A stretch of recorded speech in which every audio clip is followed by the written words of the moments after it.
Ladies and gentlemen, boys and girls of all ages, welcome to another thrilling special edition, ladies and gentlemen, of Brian Master None Live.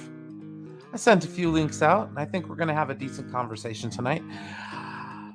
I kind of want to talk about what it means to be a fan, and what it means to what happens when a thing that you like becomes mainstream, to where is it really intended for you anymore, or is it intended for the general audience? So honestly, I kind of want to have a decent, frank conversation about it.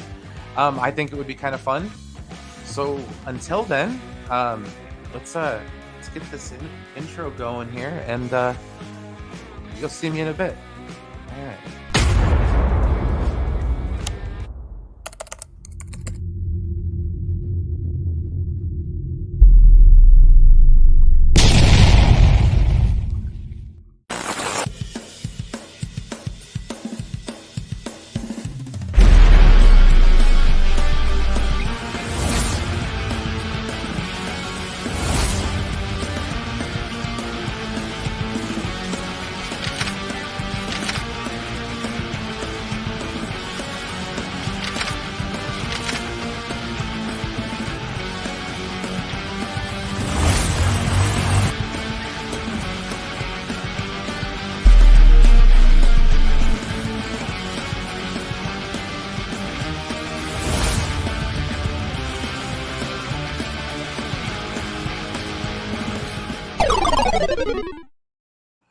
All right. So a long time ago, not really a long time ago, but when I heard the term "stan," I never quite understood what it meant. So I actually had to look it up. I asked Google one time, and it all made sense. It kind of, as soon as it clicked, and when I found out what the song was named after, or it was named after the song, um, you know. Okay, so I listened to that song just before I came live, and I got into like an Eminem kick, so I started listening to a bunch of Eminem. So, yeah, you want to talk about nostalgia? What we're nostalgic for? Yeah, it's gonna be good. So let's say hello to everybody that is here thus far, and make sure to smash that like button, guys. Um, yeah, all right. So we have Chris. What is up, man? How you doing, man? Hope you're well. I did send you a link, so hopefully when you're done eating, we'll have some words from you. I have the widow Ashley. How are you? I hope you're doing well. I did get my tickets to go see Thor. I'm gonna go see it tomorrow at like 11-ish. Should be pretty fun. Stella, hello. Always a pleasure. Always a pleasure. Bradley, hey man, what's going on? Hey, honestly, if you want to come in, I would be more than happy to shoot you a link too. Oh, Fade, I was going to let you in, buddy. Oh, come back, buddy. And then we have Rhea. Hey, Rhea, thank you for boosting this tweet out for me. I appreciate it. Always a good supporter. I always enjoy having you here. Vince, what's up, man? No, dude, no worries. No worries. Like I said, I kind of want to have a casual conversation, but I think it's something that, the fact that we kind of deal with this on a daily basis here on YouTube, I think it's something that we should talk about, because it's something that I've been kind of thinking about the last few times I've been on stream, and I kind of had a little bit of a blowout the other night when I was on Max and Enosh's stream. But like, I don't know. I want to apologize for some of that because it was lashing out, and I think what it is, and let me explain some of the animosity that I've developed towards the Snyder community. Hey, Thade, what's going on, man? Oh, not much, man. How you doing? I'm doing well. I'm doing well. I'm just gonna run down this little bit about the how apologizing for my outburst the other day, and then kind of explaining why I've gotten to the point where I am with certain fandoms. Uh, Especially like the Snyder Cut community. I enjoyed being a part of it. It was fun while it lasted, but I'm not one to keep my hopes up. So that's why I kind of fell away. Okay, you can call me the Move On Crew, you call me whatever the hell you want. I'm just saying that's where I'm at. Oh yeah, of So course. it's just gotten to the point now where like I've said stuff, and yes, I realize I've thrown rocks when I should not have. Okay, and I've said things that I probably should not have said. Okay, so that criticism lobbed towards me was well warranted, but Hmm. it's just like for me, I find that there's a reason because I've constantly been trying to tell people I am not trying to tell you to move on from anything out of not wanting you to have it. Okay, it's just me trying to reach out to friends to not let them get their hopes up too much. Because, Oh yeah. okay, as you can see, I am decked out in sports regalia. Okay, I got a 49er hat back over there. Got a George Kittle jersey on the floor, which I'm going to pick up. You know what I mean? I'm a sports fan. It's gotten me to the point where every year, you know, for football around December, January, you know, I get disappointed. Or Yeah. maybe even sooner in the season, depending on how bad they do. You know what I mean? So it's like, Yeah. I think that's kind of built up some skin, and I understand that like nerds and sports, not every nerd is a sports fan, and not every sports fan's a nerd. So it's like one of those like things that kind of cross over and stuff like that. Yeah. I spent 25 years chasing the Dallas Cowboys down here in Texas, so I feel you, man. Yeah, yeah, As a and sports and fan. and at that time, in the time, they were damn good. Like I hated the Dallas Cowboys, Yeah. and that's the other thing. And it also teaches you to kind of like unconditionally loathe a spot on the map. Like for Yeah. me, that is Los Angeles. Like I'm sorry, okay? Like okay, basketball, I hate the Lakers. I mean, I don't necessarily dislike the Clippers, but come on. Um, my dislike of the Lakers is from the Sacramento Kings in 2002 when they went to game Yeah. 7 and they lost. Okay. Heartbreak. Uh, 49ers, last 2 Super Bowls they were in, lost in heartbreaking fashion, both of them. Like, Oh how are you yes. up by 10 with like 4 minutes to go in the fourth? And all you have to do is run the clock out. And what do? You Right. throw. You go 3 and out, dude. Shanahan. That's why he lost to the freaking Patriots with the Falcons. Facts. They had that game and they blew it. What's up, Caden? How's it going? What's up, Marcus Cruz? How's it going, man? How you doing, Caden? How you doing, Marcus? What's up, Rhea, Stella, everybody in the chat? Oh yes. Welcome to our TED Talk. Right? No, we're good. Like I said, I'm just hoping to get a few more voices on tonight. I might even put a link in the chat if anybody wants to join. It's not like we're gonna get a whole shit ton of people, and if you come on, just make sure to kind of keep it clean. Not necessarily for others, but just to have a good discourse. Okay. Right, of course. That is awesome. We're going to be talking about that on Monday. Fully, we're going to do a full rundown of the first season of Strange New Worlds. I did catch that last episode. I was messaging Thade when I was almost done. God dang, that episode was really, really good. I love how they wound it into that episode. Well, I loved how they did it. I didn't know that it was a time travel episode. Well, it's not really even a time travel episode. No, but see, I didn't know though. I didn't know. Okay, so I didn't know anything happened until I got. Hey, man, what's going on? How clean? What's up? How clean?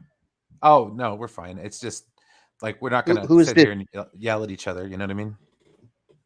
Who has joined us? I don't recognize your picture. Oh, let me take that off. That's Chris, man. Oh, it's Chris. Okay. That's Snake Eyes, man. Snake, man. Snake. That's the real Black Noir right there. Yeah. Well, I'm currently the Crimson King sitting on the throne of skulls. So I'm just my own logo. You're always Brian. Yeah. It's all right. You are unashamedly Brian. Trademark. But yeah, so anyways, it's like this is as I said, it's a subject that's kind of near and dear to my heart. I've built up my shell of disappointment through being a sports fan. So I think that helps. Yeah, I'm lucky. I'm from a place where everybody's won everything. Yeah, Even the Cubs got their World Series in 2016. Cardinal. Or no, I hate the Cardinals. I do too. I'm a Chicago guy. Cubs. I Oh, remember when the Cardinals won. I remember when the Cardinals got their series. Oh, a couple times. 86, 82. They've done it a lot of times. They have the most Early in the National 2000s. League. I remember the one in the early 2000s. They have the most in the National League Yeah, I think they do actually. in history. It's them and then the Giants, I think, and then the Dodgers. The Blackhawks have won. I had 6 with the Bulls. Tons of cups, You know? freaking NBA championships left and right. Yeah, Jordan. One with you had to go. We had Jordan. One with the Bears and 85 Bears. one for the Cubs since I've been alive, and then my Rams won a Super Bowl here. Went to 2 and won 1. You know, Yeah. So yeah, I'm not used to that. Well, the Cubs, that one was like that was the one that everybody wanted so bad. We waited. I mean, my grandpa lived and died waiting for that shit and didn't get it. You know, like he lived and died waiting for the Cubs to win one, and then in 2016 we finally got it. They almost gave us a heart attack because we had to go against the Dodgers, and that almost drained us. Then we go to rain delay in the 10th inning against the Cleveland Indians, who won it just as bad. They're like right behind the Cubs as far as like Yeah, I thought that was like a crazy thing you could line up for a series. Yeah, the two teams who haven't won the longest. Yeah. So it was it was cool. So I'm not used to that disappointment. And I love sports, man. Like me and Brodan will just talk football and basketball. Not really too much baseball. That's more me and my friend Scott. But I tell you, man, that 10 days back home felt so good. I got such a huge toy haul. You guys saw it. Oh my god! Everybody. Everybody. I'm kidding. Actually, the Saints are cool. I remember when they used to be in the NFC West. Yeah, with the Rams and like Niners would play them twice a year, and the Falcons. How in the hell would the Atlanta Falcons be in the damn NFC West? I don't know. It got jumbled up so much. That was a weird division, man. Yes, it was. Everybody would go from worst to first. One year the Rams were like crap. Next year they're in the Super Bowl. Then the year after that, the Saints are it like was in the dominated playoffs by the Niners for so long. Yeah, we got. And then like after the 2000s, it was just like once it hit 2000, the Niners fell off. It was like boom, boom, boom, boom, boom, boom. It was somebody else every year, and then I'm one of those guys that's always had like I'll take an AFC team and an NFC team as a favorite. I love the Chiefs, and I love the Rams. Then the Rams went back to LA, so now I hate the Rams. See, that's the thing. Like, we're gonna get into that. Okay, that's straight up gatekeeping. Like, that is some horse shit. Like, that's the kind of shit that pisses me off. Last night, I had a blast with that movie. That's what kept me from watching it so soon. Because what if I like it? Everybody's guys, like, Thor movie's trash. To be honest, guys, I'm gonna wait till it hits Disney Plus. But I'm looking forward to it, even at that. I mean, I intend on watching it because I watch everything Marvel for the most part. I go quick, Fade, because I'm afraid it'll get spoiled for me. Because it just will. I understand. So I go quick. Plus, I've been anticipating this movie, and a lot of people were like, "Oh, it's a parody," and I'm like, "No, it's not. It's funny. It's really, really like it's got comedy dripping off of it, man. Like Taika Waititi went crazy with it. It's really, really consistent, but it's not in a bad way. I had a lot of fun with this movie. And Brian, you want to hear some crazy shit? Bitch, Guns N' Roses, bitch. That's all I did. Bitch. I got to my uncle. I said, "Oh my god, the fucking trailer of the Guns N' Roses, bitch." Yeah, I remember. They better not play no more. No. They better not play no more Guns N' Roses. Movie full of Guns N' Roses. The whole soundtrack is Guns N' Roses, and it's used brilliantly. I could not believe how much I liked it. I was like, "That's fucking rad." I like that. Yeah, man. They even used November Rain in that bitch. I had heard that. They even used November Rain in that bitch, and I went, "How'd they pull that off?" What? Oh no, I'm gonna have to watch this now. Oh, I'm so excited. I cannot wait. Yeah, not the piano frilly part, but the part where Slash gets on the piano. That part, the solo. Yeah, the solo's in it, bro. It's awesome. You got to go see this movie. You're gonna love it. All right. I've got it. Tomorrow Very before fun. the afternoon, I am going. At 11:40 a.m. I'm on the way. Yeah, I had a lot of fun with it. Did you get to see Top Gun yet? No, not yet. I'm out of here. I can't even. I'm just gonna wait for that one to get on. Can't even be on your friend list no more. I don't think. I got a new job. I haven't had time. Oh, that's right. You're getting in the zone. No, I have know-how. Napa. Oh, Napa. You got him at Napa? Nice. Well, because somebody's background check took a little too long to go through AutoZone. And they got a hold of me sooner. They pay me more, and it's still closer to the house. So right on, bro. And yeah, it's what you enjoy. It's what you wanted. Yeah. Well, yes. The first 2 days. Oh, then it got hectic, huh? No. I just remembered the little things that I didn't like about it in the first place. Like people coming in saying they need a windshield wiper for a 1956. Okay. Yes. Like crazy shit like that. Okay. And you're like, you have to think to yourself. You have to think to yourself, okay? Auto parts, not tractor parts, not my generator part, not combine parts, my combine part, not my shit for my house, my wood splitter. Like I don't know any of that stuff. We don't sell aluminum siding for a 1979 trailer. Somebody asked me if we had something. It was just like, no, dude, I don't have that. But I get a lot of that, and I'm like surprised to find that like Napa's a parts store. Yeah, AutoZone is an accessory store with parts. Yep. Okay. If you want accessories, don't go to Napa. I mean, some of them, but I'm not like trash talking any of it because no, I get it. It is what it is. It's just that's not what it's intended for. And I will tell you, the customers that come into a Napa 9 times out of 10 are more serious about what they're working on. You know what I mean? Because they know to go to a place like that because they have a better chance of getting something. So it's prestige. Worldwide. I'm on a boat. Mr. Right? Worldwide. Mr. Worldwide. But yeah, no, it's all in all, it's been pretty fun. I put in the 5 days. Had a really interesting 4th of July. Did everybody see the end of Stranger Things? Not yet. I haven't gotten there yet. I gotta shut up about that too. But well, no, I have my own Eddie, and he's my roommate, and he's in the back room right now screaming at his D&D friends. I really have my own Eddie. I swear to God, Maverick is my Eddie. That's funny. No, it's okay, Chris. If you want to talk about it, it's fine. I'm still gonna watch it regardless. No, I don't want to. That's a big spoiler, and I saw some spoilers, and I was getting mad, Brian. Like we do it. You're right.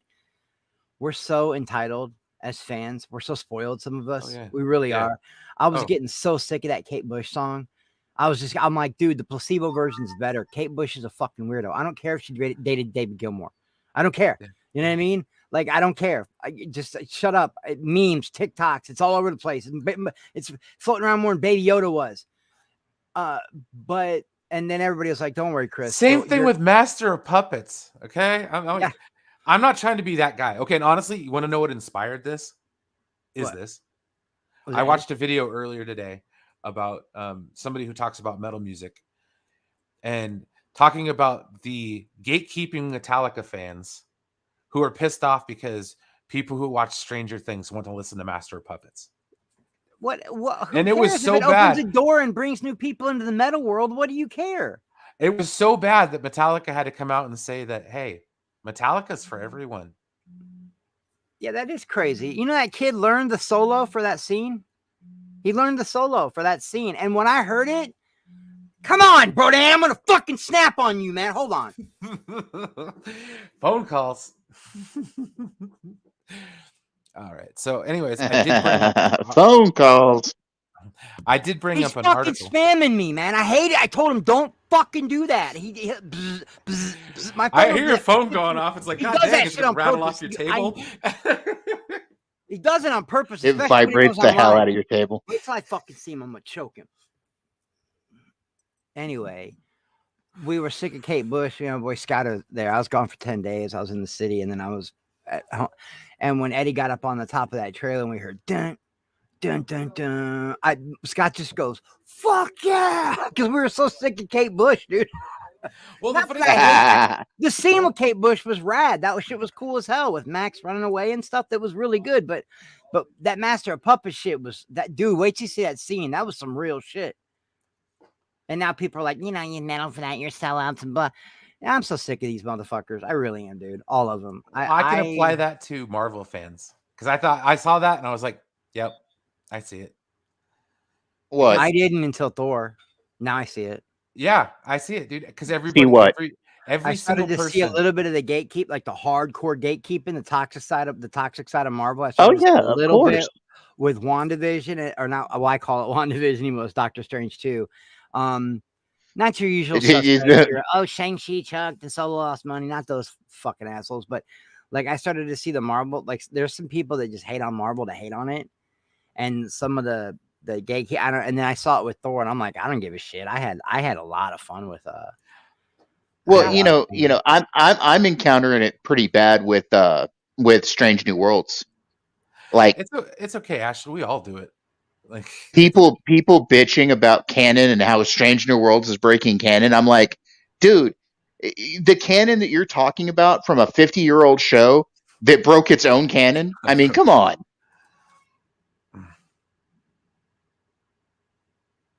Yeah, I'm gonna kill you, bro, Dan. Now he's in the chat. I almost threw my phone just now, dude.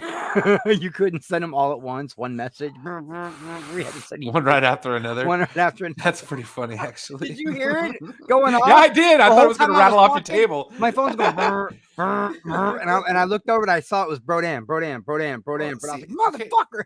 Here's my thing about Stranger Things. Okay, I am not nostalgic about the '80s because I don't remember them. I did not live during them. Well, I did, but seriously, I was 6 in 1989. So going into 1990. So I don't remember that. You give me stuff that's involved with the 90s, sure, I'll be more nostalgic about it, or at least more apt to. So it's like I don't want to watch that show, and I'm like refusing at this point as a matter of principle because people will not shut up about it, and I'm tired of being badgered about not watching shows. Yeah, I always get that you haven't seen that, but no one badgers me about it. I've been I don't want to say badgered, but it's just like they begged, like relentlessly. It's like, okay, I get it, man. But when this is all over, it's a Netflix show. A week from now, nobody's going to talk about Stranger Things. We'll go right back to arguing about what we're here to talk about tonight. Yeah, and that's sad because I think there's so many things we could argue about besides just one thing. Of course. I'll try to convince somebody, but if they're not feeling it, they're just not feeling it. Like I was not a Breaking Bad guy, just wasn't. I've watched them all, but the more I got out, I was like, this is just tragic, depressing. It ends on a down note, which is why I think I haven't really jumped into Better Call Saul. I just I don't know. Possibly, but you weren't the only one. There was a lot of people that badgered me about that one. And it's okay. I still might give it a shot. But like I was saying earlier, I've been getting hell from Star Trek gatekeepers over Strange New Worlds because I enjoy it, and I'm getting told, oh, well, then you don't like Star Trek, blah, blah, blah, blah, blah. That's new Trek bullshit, blah, blah, blah, blah, blah. I'm like, nah, man, leave me alone. I purposefully did not watch it yet after the first episode so that I could binge it, and now I can. You know what I mean? Oh, dude, that last episode is amazing. Now dude. I can go in and just go into full Star Trek mode. The only thing really on my mind right now is Strange New Worlds and The Old Man. The Old Man. Yeah, Strange New Worlds. The one thing I will say about the last episode, the finale, Chris, is that it connects, it intertwines itself with an original series, Star Trek, the original series episode called Balance of Terror. So watch them together. I've never watched one episode of the original Star Trek. I did not find Star Trek until my brother convinced me to watch The Next Generation, and then I got hooked. Well, okay, so But the I'm sure I production could find quality. the episode and like maybe like skim through it, have it on and see what's going on. Yeah, well, it's on Paramount Plus. So if you're watching Strange New Worlds, you can watch it there too.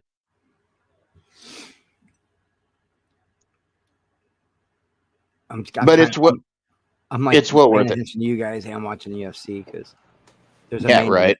event. There's a main event coming up, and I got money on it. Oh, no worries, man.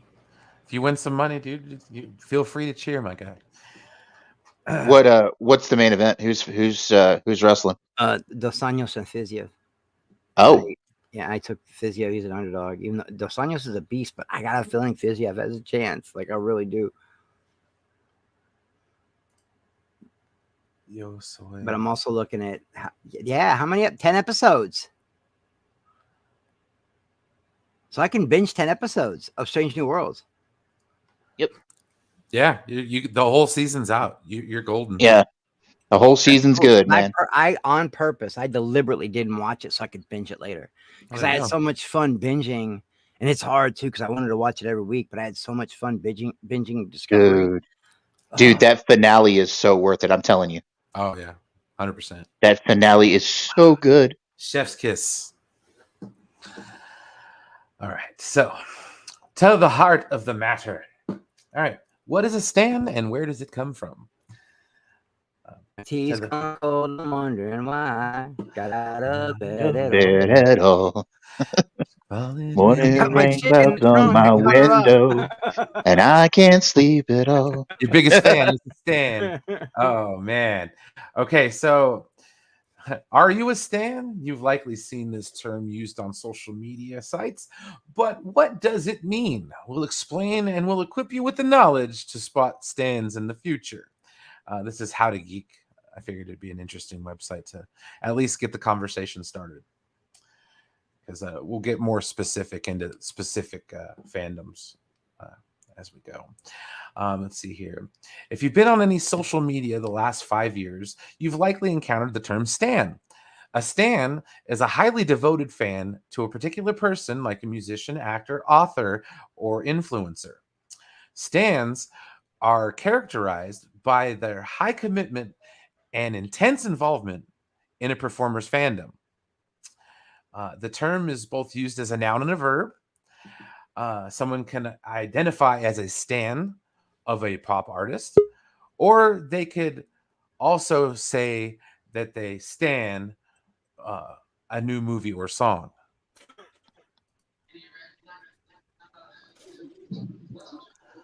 What's up? Chris, I don't know what the hell your goddamn. Oh my God! You wait to come in and fuck up the stream. Wait to come in and just fuck up the flow. I literally just called one time. Again. Hey, don't pull me on this. This is not my fault. I have my notifications off. This is your fault. Okay, if you say so. Completely your fault. Hello, bro, Dan. All right. I do too. Are we talking about how fans suck? Because I can agree. Hey, that's a good person to stand for. I mean, Yes. if I was gonna, Right? he'd probably be the guy. You know what I mean? Pretty much. If I went that way, Stan. he'd be the guy. Yep. It's those cheekbones. He's really cute. That's that chin, bro, and he looks like young Luke. Right? And Yeah, he does. And I loved him with the long hair and fucking Winter Soldier. When he caught the shield, that was so dope. I was like, damn. Had on his COVID mask. Whatever. I made myself laugh. He did have a COVID mask on. I don't care what y'all saying. That was before the pandemic. Whatever. Yeah, I like Sebastian Stan. All right. So we'll get through this a little bit here, and then we'll kind of take this down, and we'll have a little chat about some of the fandoms that we see. I figured that would be kind of funny.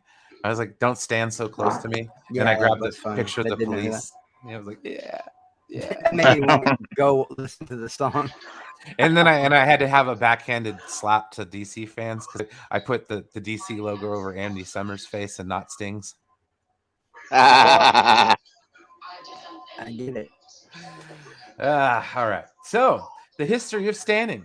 The term "stan" comes from the song of the same name on Eminem's 2001 album, The Marshall Mathers LP. Fantastic album, by the way. Oh yes, Yeah, I wonderful think album. it's my favorite Eminem album. I'm not gonna lie. Yeah, it probably is my favorite. I mean, top to bottom, that like there's not a dud on that whole album. Yeah, that's a great album.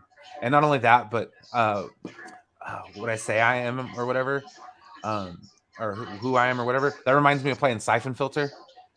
I Oh, man. remember Yeah. Siphon I'd be Filter sneaking on and PlayStation, tasering people bro. till they burn. Oh man, 'Cause God, I love that game. Whatever you say, I am. That's all Oh you yeah, do, and I my- just be yeah. taking That's a fools great out song. and Siphon Filter. Oh damn, that was so much fun. Okay, so the track tells the story of an obsessed fan who is named Stan, played by Devin Sawa. The rapper who writes the rapper multiple letters. Eventually, the Stan's obsession spirals out of control and he becomes violent. And it's really bad.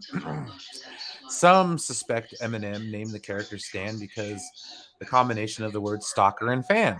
Well, that makes sense. Several years after the song's release, the term picked up early on internet forums to refer to ardent fans. Since then, it has evolved into a catch-all term for any self-identified fan, and that's something else we'll talk about, of all types of media and personalities and artists. It's used on all social media, especially on Twitter. A movement called stan culture has also appeared. Many online stans communicate, behave, and self-identify in many specific ways.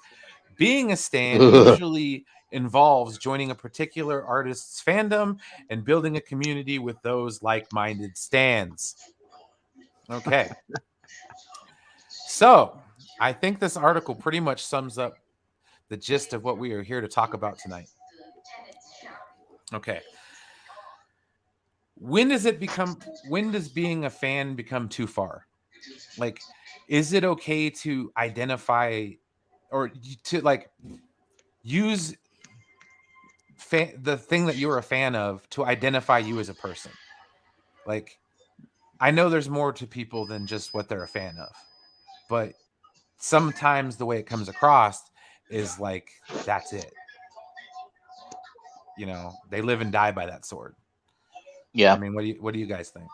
The issue is not whether not whether it identifies it. It's if you let it take over what you do on a daily basis.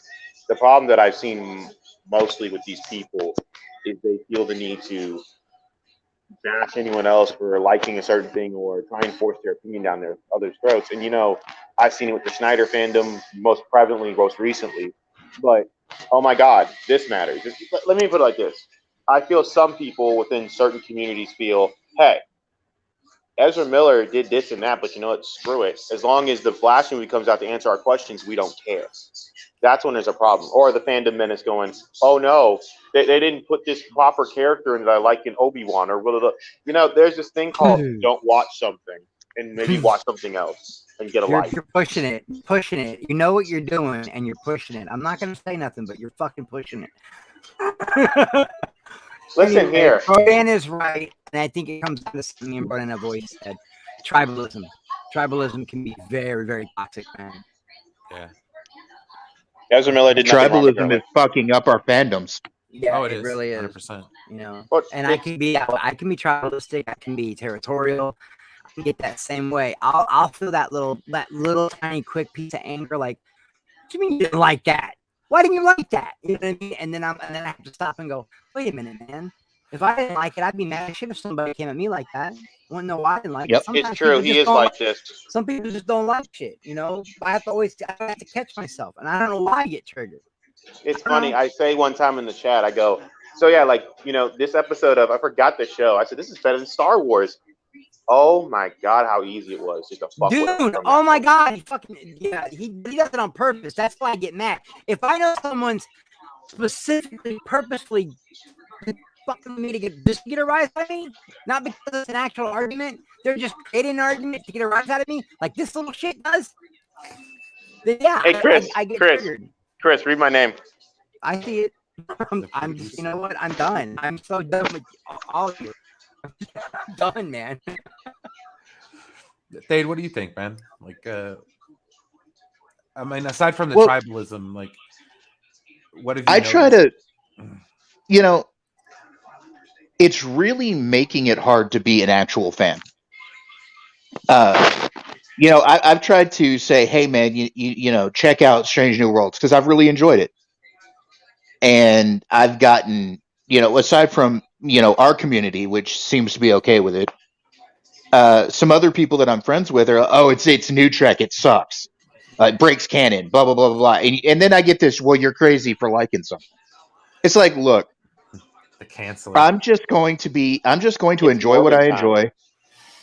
I'm just going to enjoy what I enjoy, and y'all can bite my ass pretty much because Well, the thing is, I've gotten to the point where I've actually kept up with all of Miss Marvel, and I haven't said one single real word about it except for like one video, and I probably don't plan to talk about it. It's to the point where, you know what, I just don't care. I got other things to watch that are interesting. But that's the problem with all of these channels. They go, these shows suck and all this is awful Hollywood, but you don't actually promote anything good. I mean, Jeremy did like one time with that freaking what's that stupid show called? Gold Rush or something? I don't know.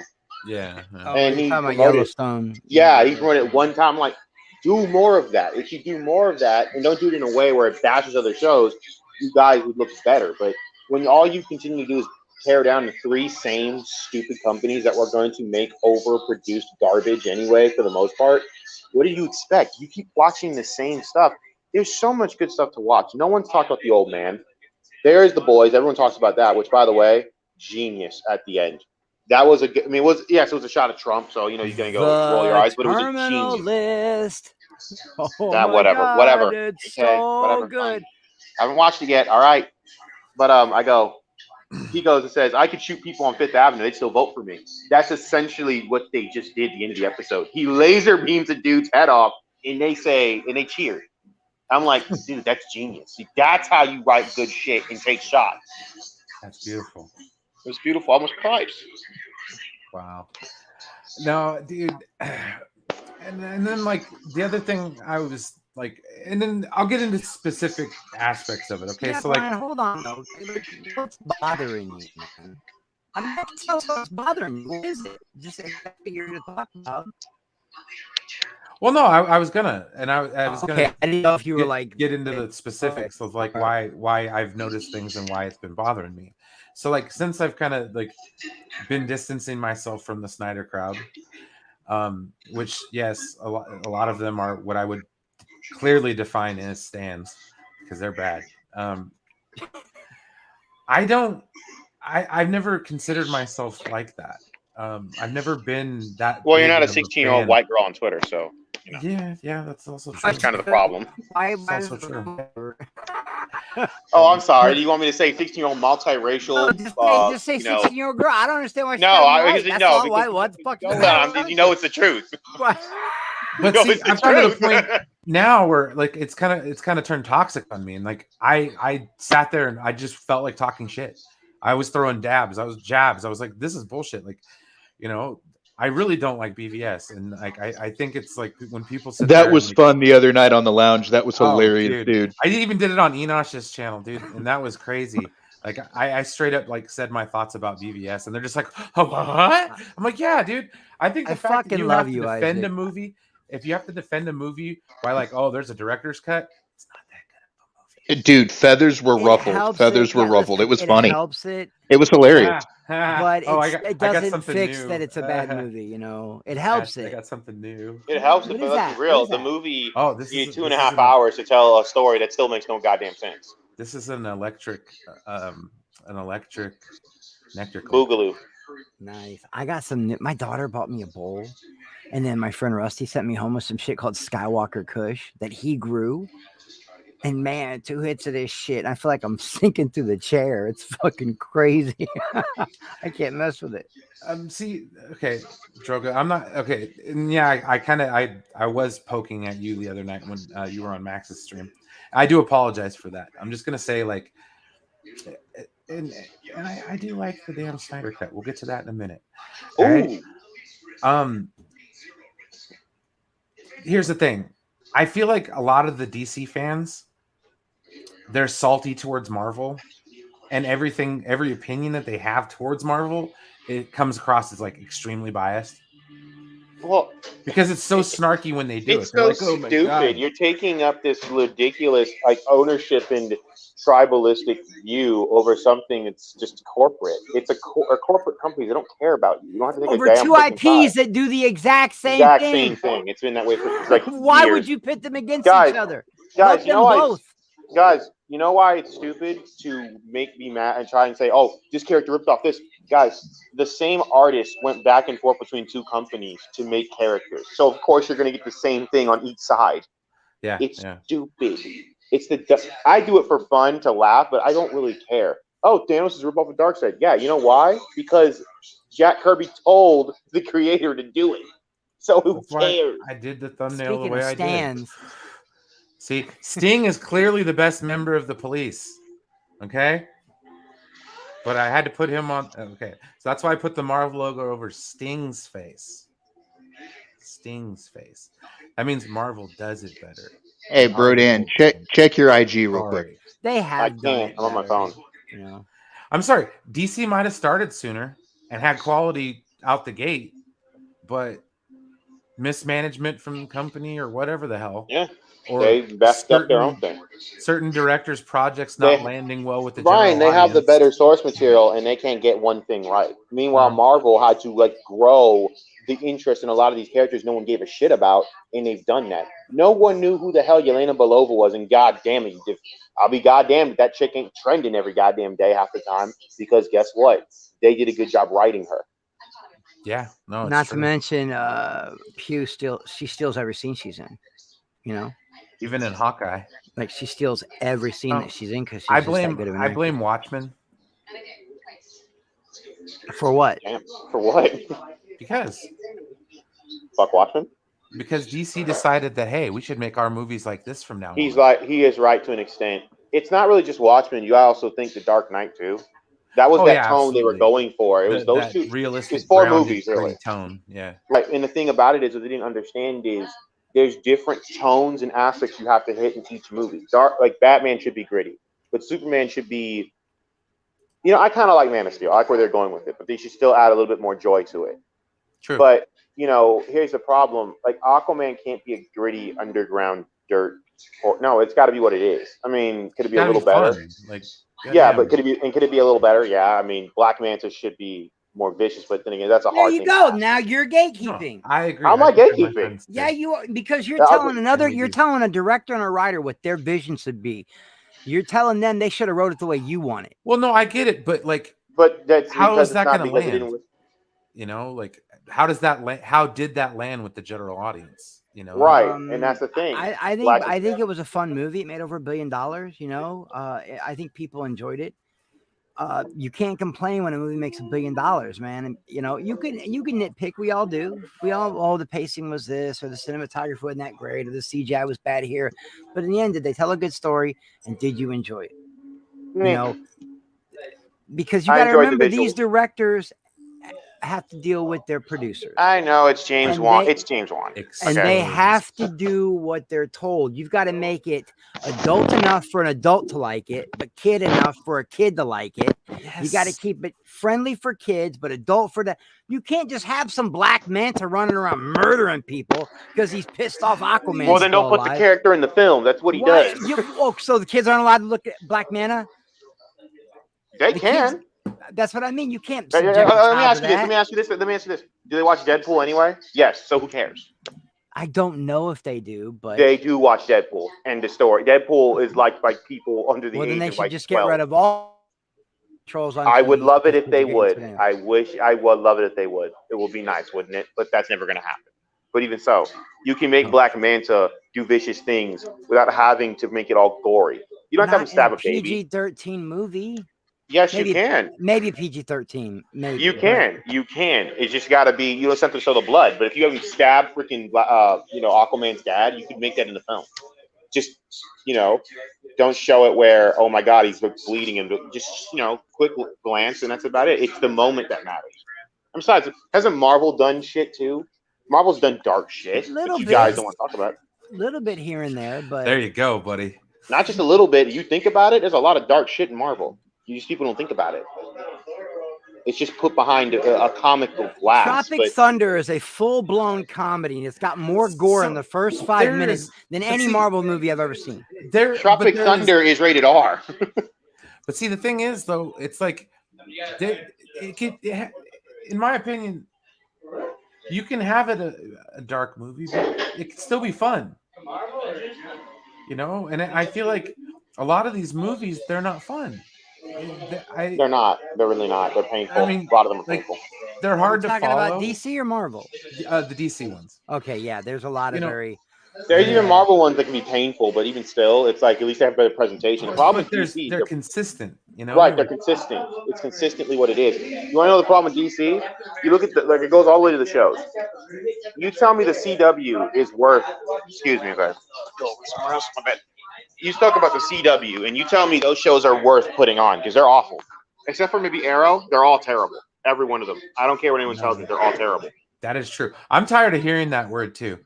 Can we stop applying the word dark to movies? It's edgy at best. I don't know. DC movies are edgy at best. The theme you have. What else would you call it? You know, it's dark. Theme. Edgy, dork, edgy, cringe. I mean, it's really not gritty, dark nonsense. Pretty much. I mean, it's kind of cringe. That's so true. Actually, it does not necessarily. Yeah. We'll use stoic from now on. Well, I think like maybe I don't want a stoic movie. I don't want something that takes itself too seriously. You know, be serious, but there's got to be some kind of a line. And yeah, I guess I do come across as gatekeeping at this point, but I think that would translate better to the general audience. You know, as long as they're having fun. Well, and the thing about I hate the word gatekeeping in the sense of you can criticize things as long as you don't tell people what they can and can't like. I don't care. Well, that's what we're talking about. Going in on people because they don't like the same thing you like. Right. It's okay to have a disagreement. You know, I can dislike. I'll disagree with you. Disagreements are fine. I'll disagree with you forever about the Black Manta thing. I think that these directors, they have these IPs that they've spent hundreds of millions of dollars on, then they're going to dump another hundreds of million. They got to get that money back. It's still a business at the end of the day. So they got to please the kids and the adults, and they got to walk that line. That's all I'm saying. The problem is kids like shit that they're not supposed to like. Yeah, I know. It's I get taboo shit they're gonna not like. When we used to go to Blockbuster or Family Video, I'd ask my dad, "Can I get Freddy? Can I get Jason? Can I get a horror movie?" I'm sick of it's rated PG-13. Parents should be there with their kids. Why don't you be a parent for once instead of complaining to the damn freaking media? Maybe that should be your problem. Maybe you're not a good parent if you're not sitting there explaining kids basic shit. I'm sorry, but it just gets on my nerves. I'm not saying make a full-blown rated R movie, but put some edge into it where it's nicely placed. You can place things nicely. Let's just get one of this those right here, Vince, is why I don't like the Batman. Some DC movies are literally so dark, you can't even see shit. Oh, dude. You know what? No, I'm gonna tell you why they're not nearly as bad as AVP Requiem. That is the line for dark because I didn't see anything. God, that movie is horrible. That movie. Requiem. Yeah, better Requiem light, was dark as shit. better lighting. That movie would have been decent. Better lighting. That movie would have been decent. But no lighting. I'm like, I can't even see Wolf being a badass. This judge running in, double slinging, freaking dual blasters like a freaking Lone Ranger, and I can't even enjoy it. It's like, come on, man. That's the one thing I care about. By the way, Wolf is the best Predator. I've decided that.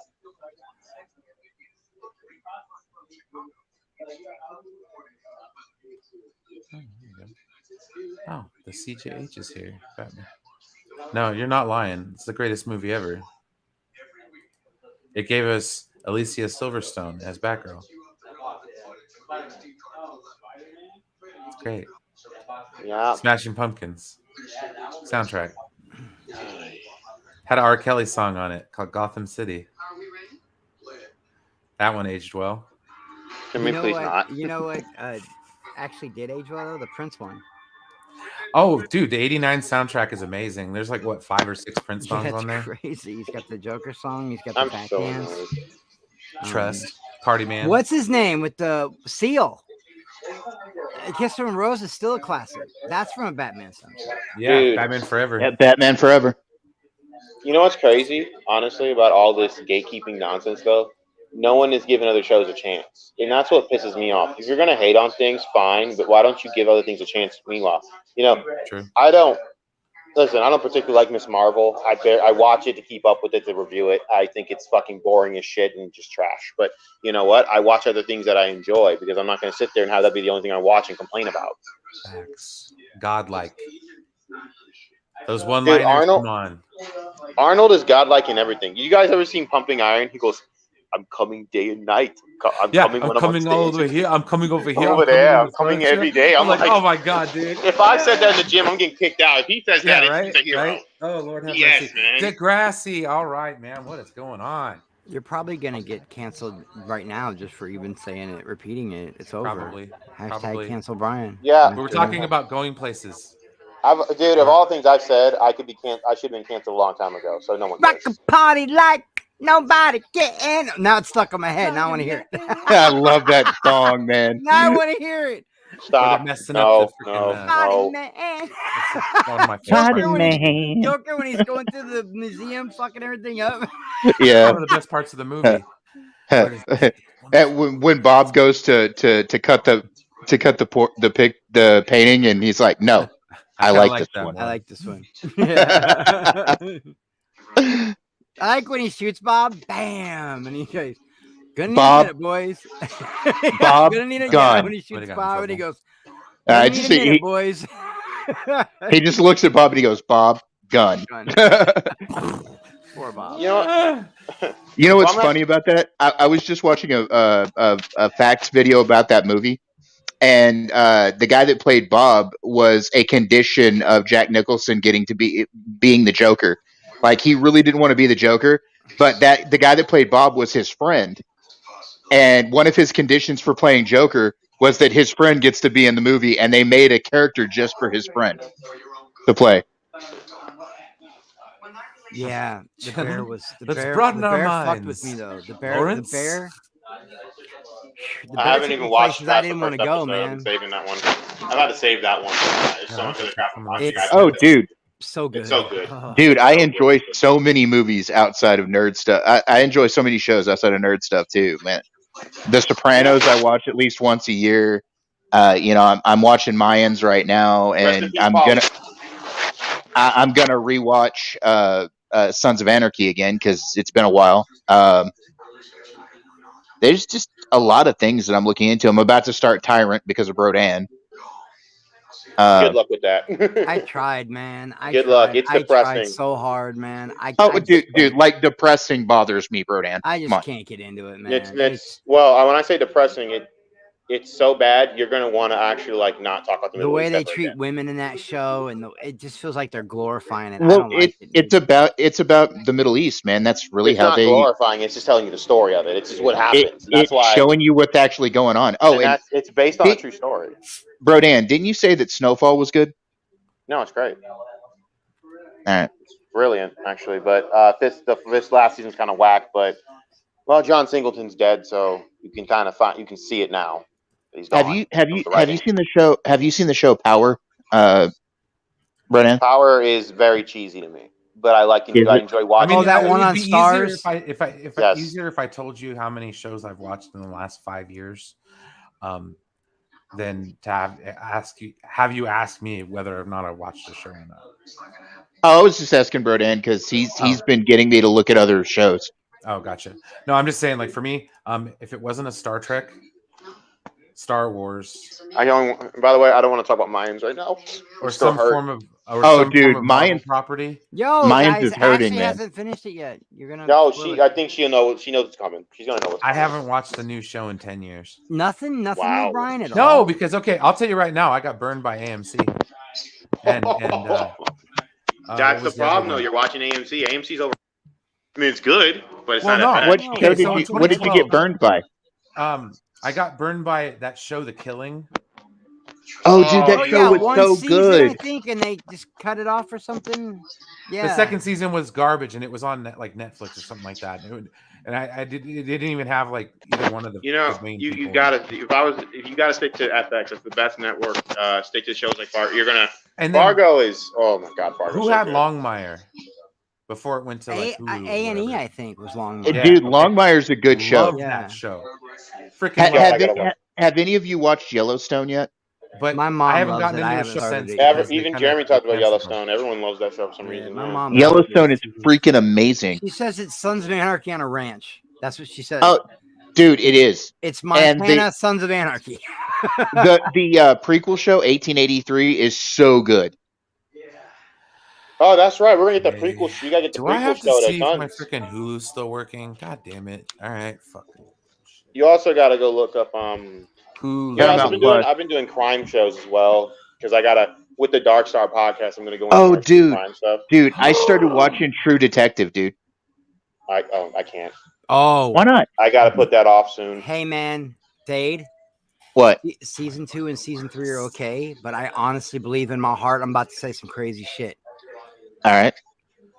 Season 1 of True Detective is the greatest episodic television I've ever seen in my life. Dude, I'm enjoying it. I love it. That 10 episode season is insanely good. Yeah, we know CJH. We know. Matthew McConaughey and Woody Harrelson kill it in that movie, dude. They kill it. They kill it in that show. It's just, but every season it's a new set of cops, you know. See, but as far which as is like right. a mini I like that series, concept. Though. That's a good concept. Also another show that I've enjoyed, and it's about to go into its 11th season. American Horror Story. That show, I lost dude. me.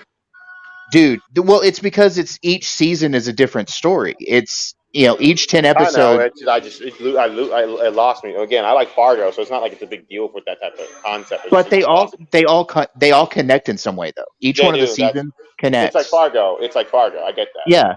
I respect it for that reason. yeah, Dude, Fargo was a pleasant surprise. Me and Bodan both discovered that on accident. Like, hey, this Is shit's Fargo good. any good? It's Is it any excellent. good? Fargo is It's amazing. excellent. Season 2 is one of the greatest freaking seasons of any television show in the history of television. And it's Because set I up haven't like watched it's it. real. it's all set of that up shit's like that real. one you're talking about, American Horror Story. It all connects to the Kansas City Mafia or the Yes. Fargo Mafia, It all but connects to the it's first different movie. stories. It's different. It's different time periods, It's isn't different time periods. It's And incredible. the crazy thing about it is, they even like in the second season they introduced the UFO shit. I'm like, oh my god. They even connect to the movie. It even connects to the movie. They connect to Fargo. real life stuff. It Hanzi's connects- a real life person. You guys know the term going, I don't know if it's called going native or going off the reservation. It's based on that guy because he's crazy and he started blowing people away. Hanzi's like a real character. Yeah, that's Oh where my the God. saying came from, off the reservation. That's where Right. it came It's such from. an Yeah. incredible show. And seasons 3 and 4. Season 3 was good. 4 was I'm not gonna lie. But it was see, pretty- like what exactly, Brian, what we're doing right now, talking about different movies. Nobody's arguing. We're trying to put each other on. It's different you know shows. what? I after This work, we is could do what that I anyway. yeah, this is what I like to do. This. Yeah. And well, this is what. There's no look, Chris, toxicity in look, this. There's no gatekeeping in this. There's Chris, no I'm the better thing than is you. We're Yeah. good at this. That's the thing. We are good at this, especially the four guys on you the know screen what? right now. I'm gonna ask this. I'm gonna be off work in an hour or so. Y'all want to just continue this after Brian's done? Yeah. No, we'll I'm keep not. going. I'm not promoting your channel anymore. I can't do it. Not in Shut good up. faith. You're coming, and I don't care. I cannot in good faith promote. You don't your have to channel. promote it. I don't care. I just want Yeah, I'll y'all come. here. I'll come hang out, man. Yes, because I want to talk about. about different things. I'm keeping all my BS stuff to myself. That's what You're I at want to work right now. Yeah. You're gonna lose your fucking job if you. You think? I've tried. I've tried, but nah. Yeah, but I'm gonna get off of here. Y'all be Heck good. yeah, bro. I'll see y'all in an man. hour or so. Yeah, we'll probably still. Well, we'll still be going by then. Yeah, I'll be over there. Yeah, I'll be back. If y'all are still on, I'll be back with y'all. All right, bye. All right, man. All right, man. I'll talk to you later. Ashley. No, but what I said just a minute ago, Brian, that especially us on the panel right now, we're good at talking about stuff like this. Like, Oh, yeah. and I love how your channel is so chill. Even with 10 Forward, you're so chill, Brian, and I appreciate that so much. Well, there's okay, a reason. here's the- There's a reason I only do 10 Forward and Sci-Fi Center anymore, because we don't fight. Let me let you guys in on a little something. Okay, YouTube, especially like when you're on different people's streams and stuff like that. Like, okay, when people act certain ways, like not everybody. I mean, yes, some people are really, really passionate, but like me personally, sometimes when I get mad and start going off on people, it's shtick. Well, yeah, of course it is. So it's like, and that's something I think that doesn't necessarily translate well to the audience sometimes. So it might come across as I'm just like being really, really salty about something, or I'm taking something way too personally. No, sometimes, but sometimes me and you will get together and we're in that mood and we'll get obnoxious. Like, oh no, and I kind of miss you on that one, dude. I was on one the other night, man. Brian, dude, I had no filter. I just kept taking shots, and then I had one person make a comment, and it's like, yeah, I get it. I'm the one that pushes myself in these situations. What's up, man? I have really been starting to embrace my inner troll. And part of that's because of you, dude. Like you and William and Chris. I'm starting to embrace my inner troll, because fucking this shit's crazy, but man. I take shit too far sometimes. Like, I didn't realize, and I do too. I didn't realize my sense of humor, where you put people on the spot and try to make them. I didn't realize that some people don't like that shit. You know what I mean? So I'm on some chill out shit. No, me. Well, okay. So, guys, like, look. I've been taking direct shots though, like shots across, not even at the bow, just like right at the but you're heart also of the ship. Well, guys, I grew up in the UK.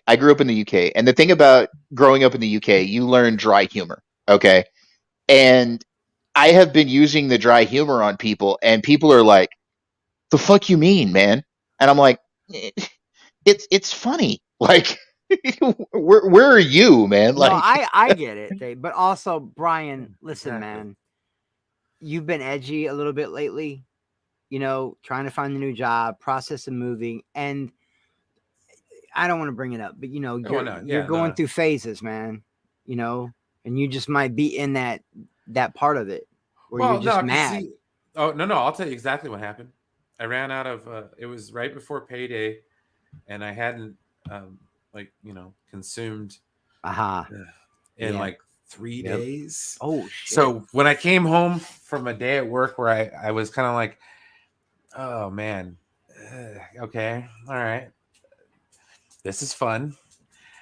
And then I was like, I don't know. I just had one of those nights where I was just like, you know what, dude, I'm not taking shit from people from the Snyder shit tonight. I'm saying what I want. I don't care. Degrassi. Let me say something to Degrassi.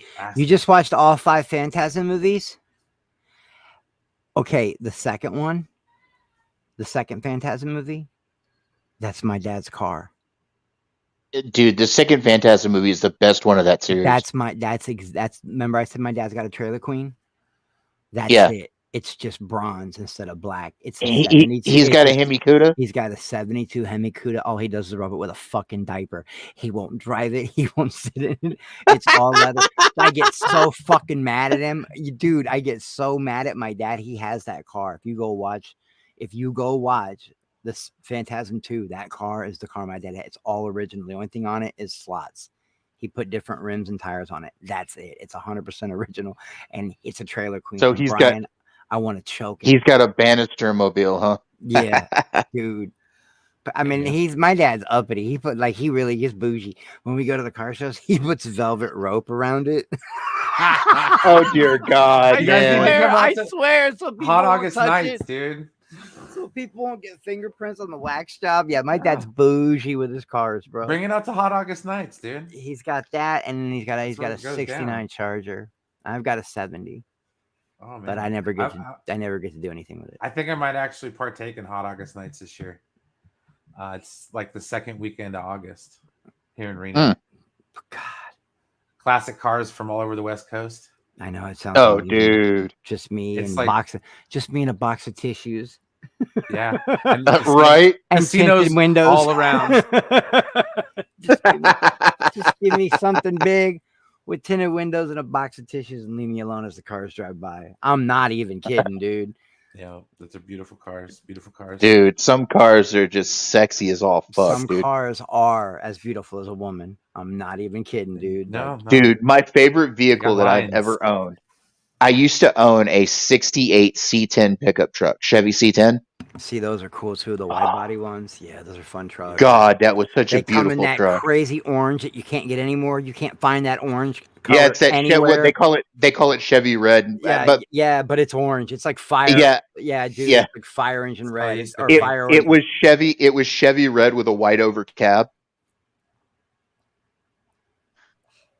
Same Yeah, color that- as the engine block. I love them. I love them. The only thing that wasn't stock in that truck, because me and my uncle built it. The only thing that wasn't stock in that truck was I put a modern stereo in the dash. But everything else, the AC was stock, all the dials were stock, all of it was stock, but the stereo.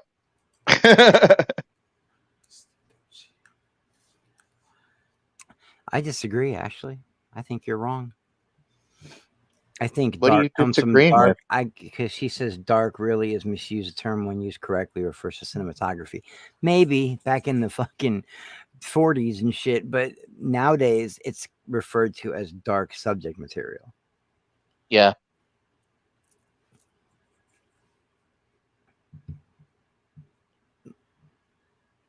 Marcus, please enjoy the stream and stop coming for me.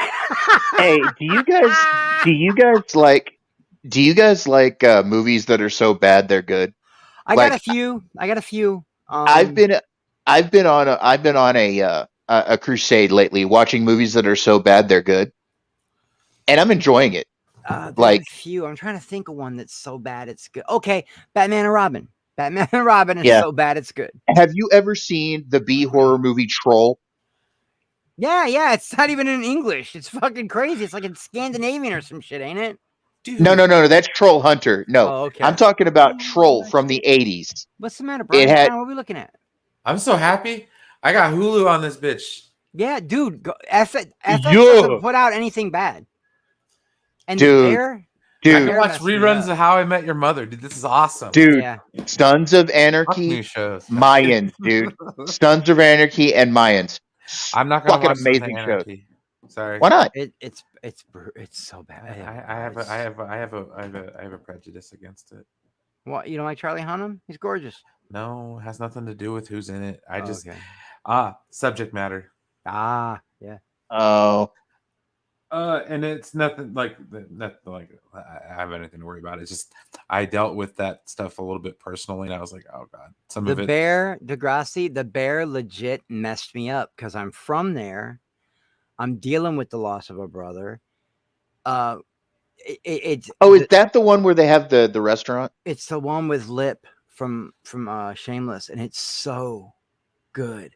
It's only 8. That's the one where the brother dies and they. Oh, dude! And then when I saw who the brother was, that hit me, and just it's so good, dude. It's so good.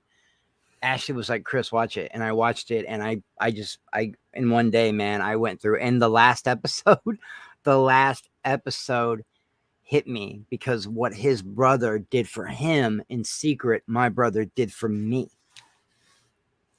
But he just didn't use spaghetti cans, you know.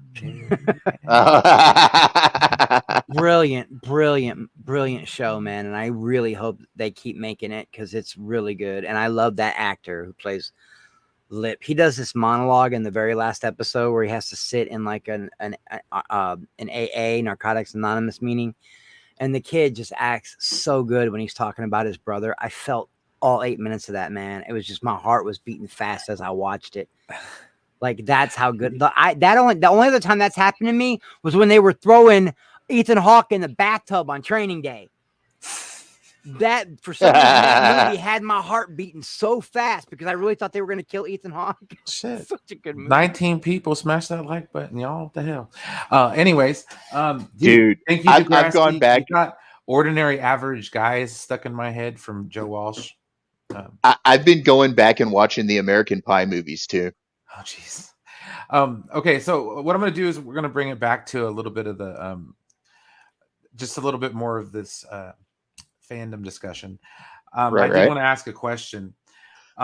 So once something becomes mainstream, is it the fans or is it everybody's?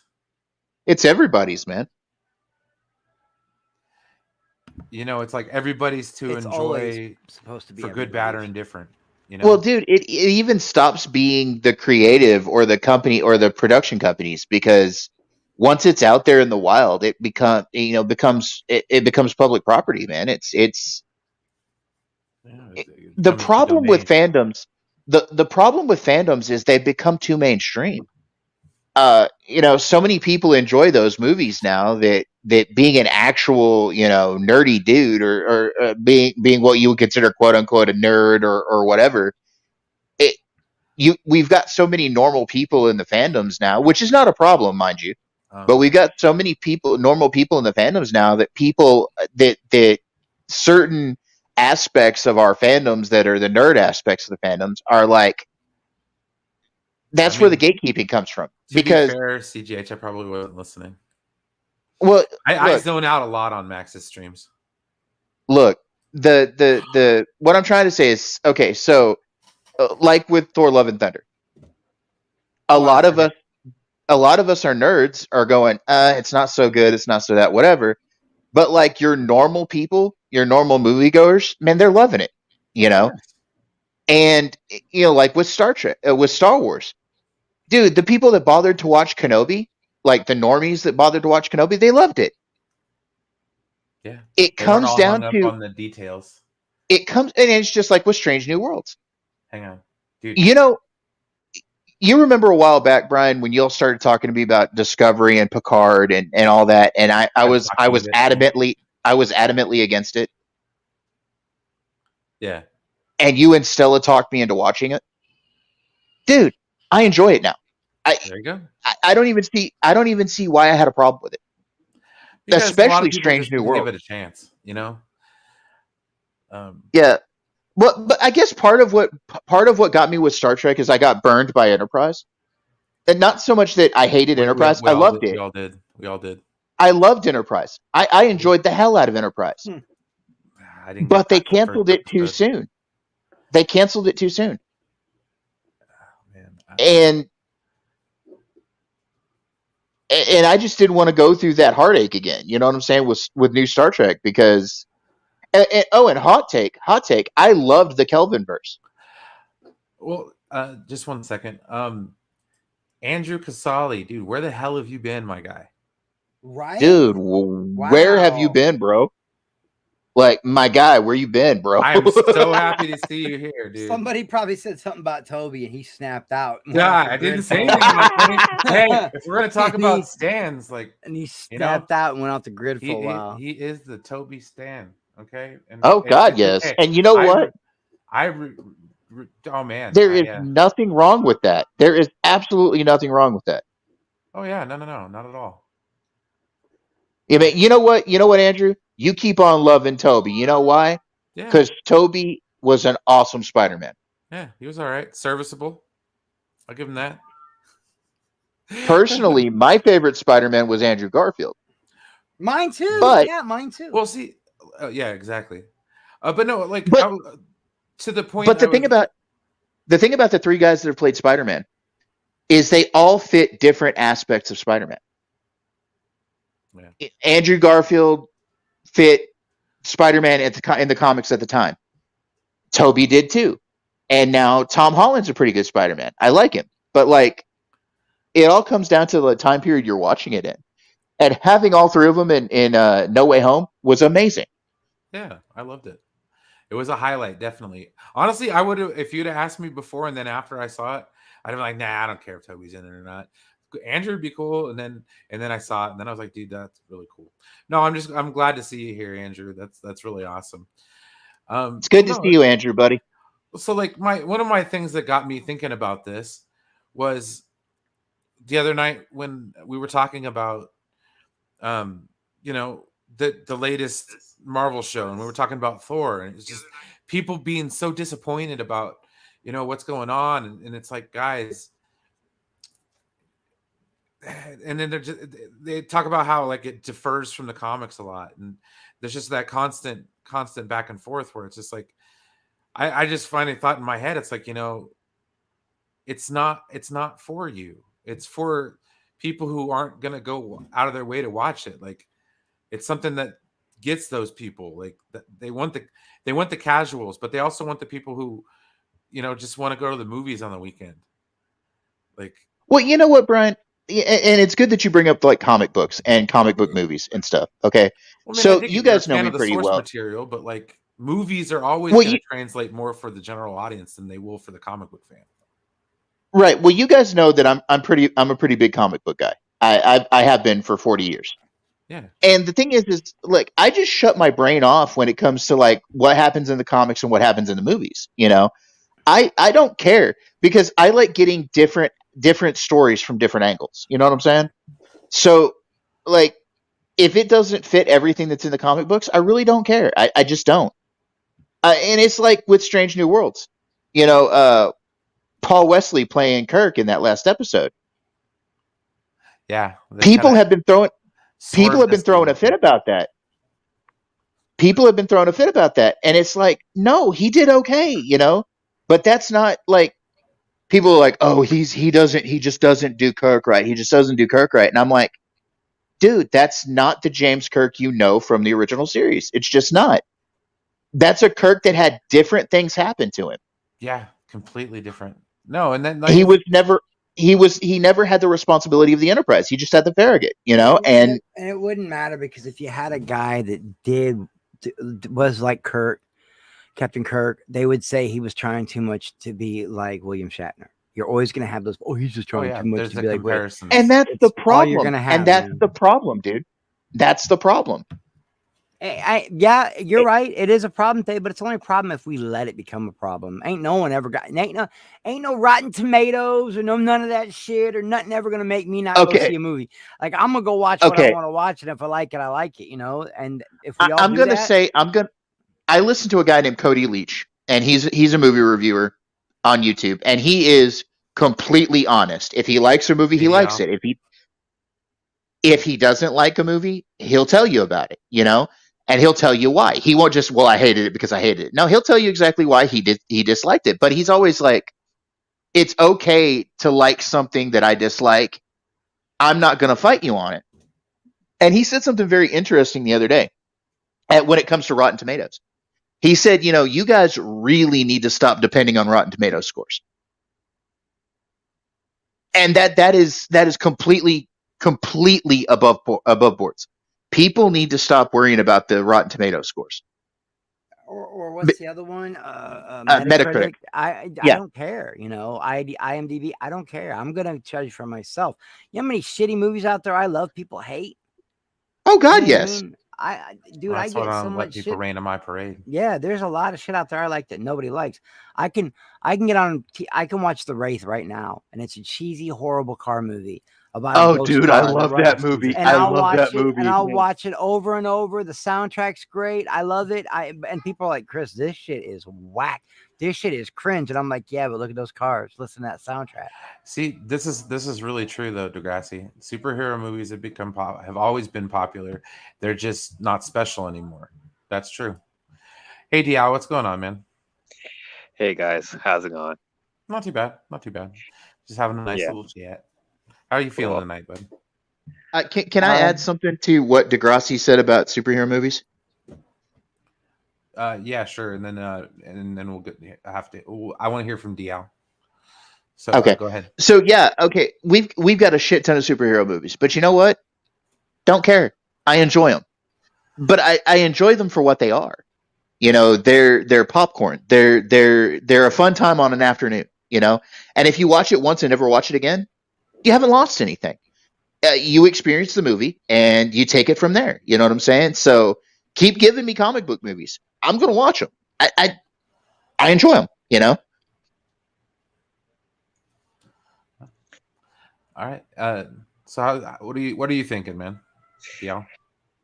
Okay, so yeah, I did want to come on here because I feel like some of this is directed towards me. No, I'm not like directing it towards you, and you're not the only person that's done. You're not the only person that's complained about Thor. You know what I mean? Or the last few episodes of what has been put out, but it did start to make me think though. Yeah, I mean, yeah, I don't want people to put me in this category like I'm just hating just because, or I'm gatekeeping, or it's like if it's not exactly how I picture it to be, then it automatically is bad. Definitely not what I'm saying. It's just for me, like we remember back, back in the early 2000s, late 90s, where comic book movies were like really niche Yeah. and it was a risk to make those type of films. And now we live in such a golden age of superhero films. Now it's become mainstream, and like a lot of moviegoers enjoy them, not just the comic book fans. So I've always understood that they had to adjust the stories from the comics to make it more Palatable to the accessible yeah. for the mainstream audience, and I totally understand that.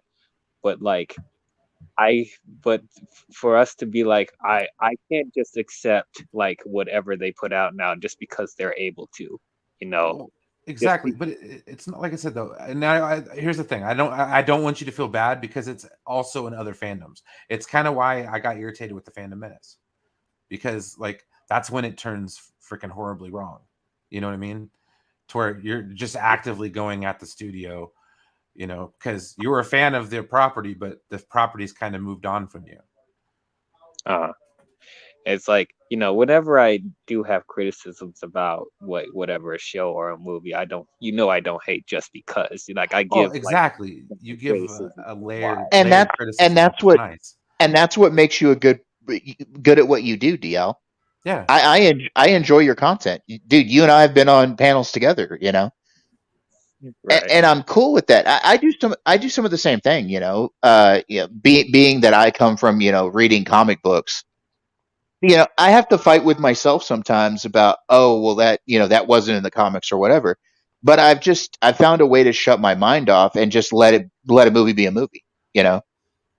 It's like I totally understand that. It's like, yeah, I honestly, there are times where I wish I wasn't that like analytical about shows and comic books and stuff like that. I wish I was as simple as like I could just enjoy it for what it is. But me like reading these stories growing up and then seeing how much the quality has improved with superhero movies, and not even just that, like other franchises in general, like Star Wars. Like we've seen how great they can be. And what I'm worried about, because we're getting so much content now from the movies to streaming, like we're getting so much thrown at all of us, is that I'm worried that the quality is not going to be swayed a little bit, and I'm starting to feel that right now with certain things. Like you guys know, I'm not the biggest fan of the Marvel shows right now, and Oh yeah. recently I'm I'm sorry, I didn't like Love and Thunder that much. I'm gonna watch it again. I'm gonna give it another chance, but it's just like I'm just feeling like, like the storytelling and just how they're handling these characters, I feel like they could be better. And it's like I can't just enjoy them for what they are now, because we've seen them be great, and I want them to stay that way, because I don't want us to go back to the point where comic book movies are like ridiculous, are not taken seriously again, because we lived through that for a while. There was a time where it was hard for us to admit that we like these type of things now. So I just don't want them to like go back to them just being mediocre or guilty pleasures and stuff like that. Like stuff like I've seen in the comments people talking about the Fantastic Four, and you guys talked about other movies that you thought were good that other people didn't like Batman and Robin and stuff like that. Like it's stuff like that where it's like they shouldn't be like cult hits. They shouldn't be niche, because we know how great these characters are and we know how great the stories are. Like like the Fantastic Four. I'm not a big fan of Fantastic Four, but other people enjoy the two Tim Story movies, and that's fine. But it's like I feel like they should be on the level of the Sam Raimi Spider-Man movies. That's Yeah. I think they should be as great as that, but they're not. Well, the problem with that, DL, is that they're not going to be. Not everything is going to be where we want it to be.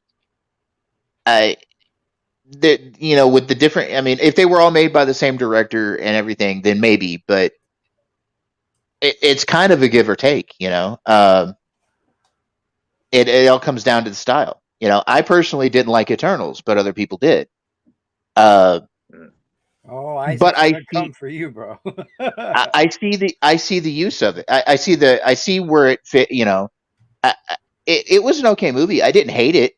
but it just wasn't my thing. Just like the Black Widow movie wasn't my thing. But I watched them, and I guess I just don't judge on quality because I think one way or the other we're getting those movies. I'm getting to see some of the comic book characters I loved reading on the page on the screen. I'm getting to see an actor's interpretation of that character, and some I love, some I don't. But I think it just works for me on that level. I guess I don't know. I mean, and that's where I feel like there we have to agree to disagree on that, because like I know like certain people they're okay with whatever portrayal comes out, not expecting it to be the greatest thing in the world. But that I think that's where we get the divide between like the casuals and like the hardcore fans, because the hardcore fans, they see the potential in how great these characters are, and so they expect these movies to be better. So that's always going to be divided, whether it's Star Wars, whether it's Marvel, Well, whether it's Harry Potter, honestly, whatever. honestly, I think that can be subjective, DL. I consider myself a hardcore fan, but again, it doesn't bother me like it bothers other people. I I've mean, been yeah, reading comic books for 40 years. I'm invested in this thing, but I don't let it bother me overly much.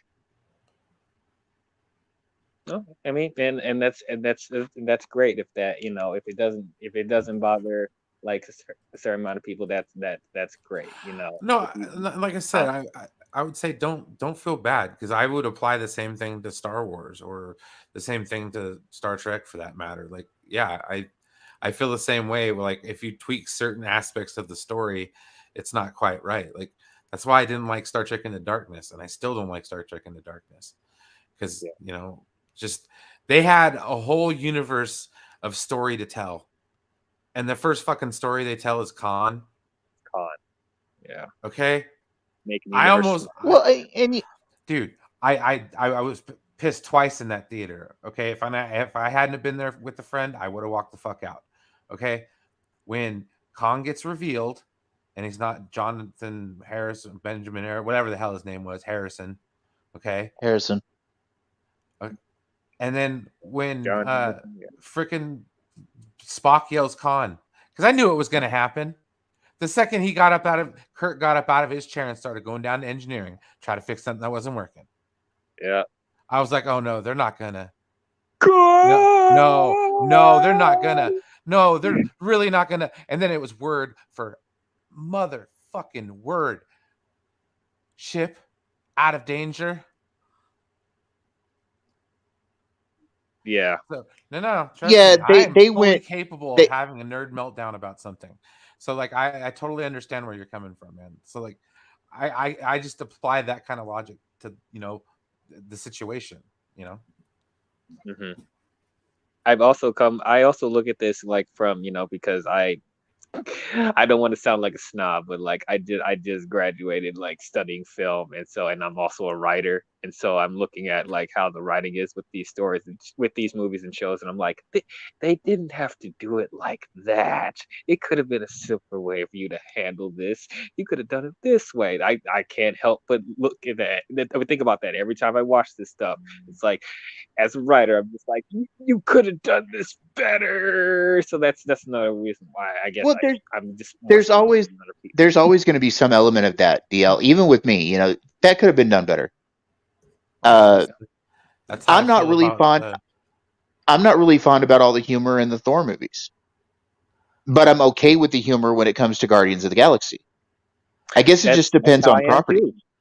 That's how I am too. I feel I'm like people think that I just hate humor in Marvel. That is not true at all. I feel like when the humor's done right, I think it's great. Just like in Guardians of the Galaxy and even Ant-Man. People want to hate on Ant-Man so much, but I Oh thought no, Ant Man's humor in that great. was Ant Man's great. really well. It's just with me, it's just not landing for me with the Thor films. And I know I'm in the minority on that. I know I am, but it's like just something is not clicking when Thor tries to apply the same similar type of humor that Guardians and Ant-Man does. It feels artificial to me.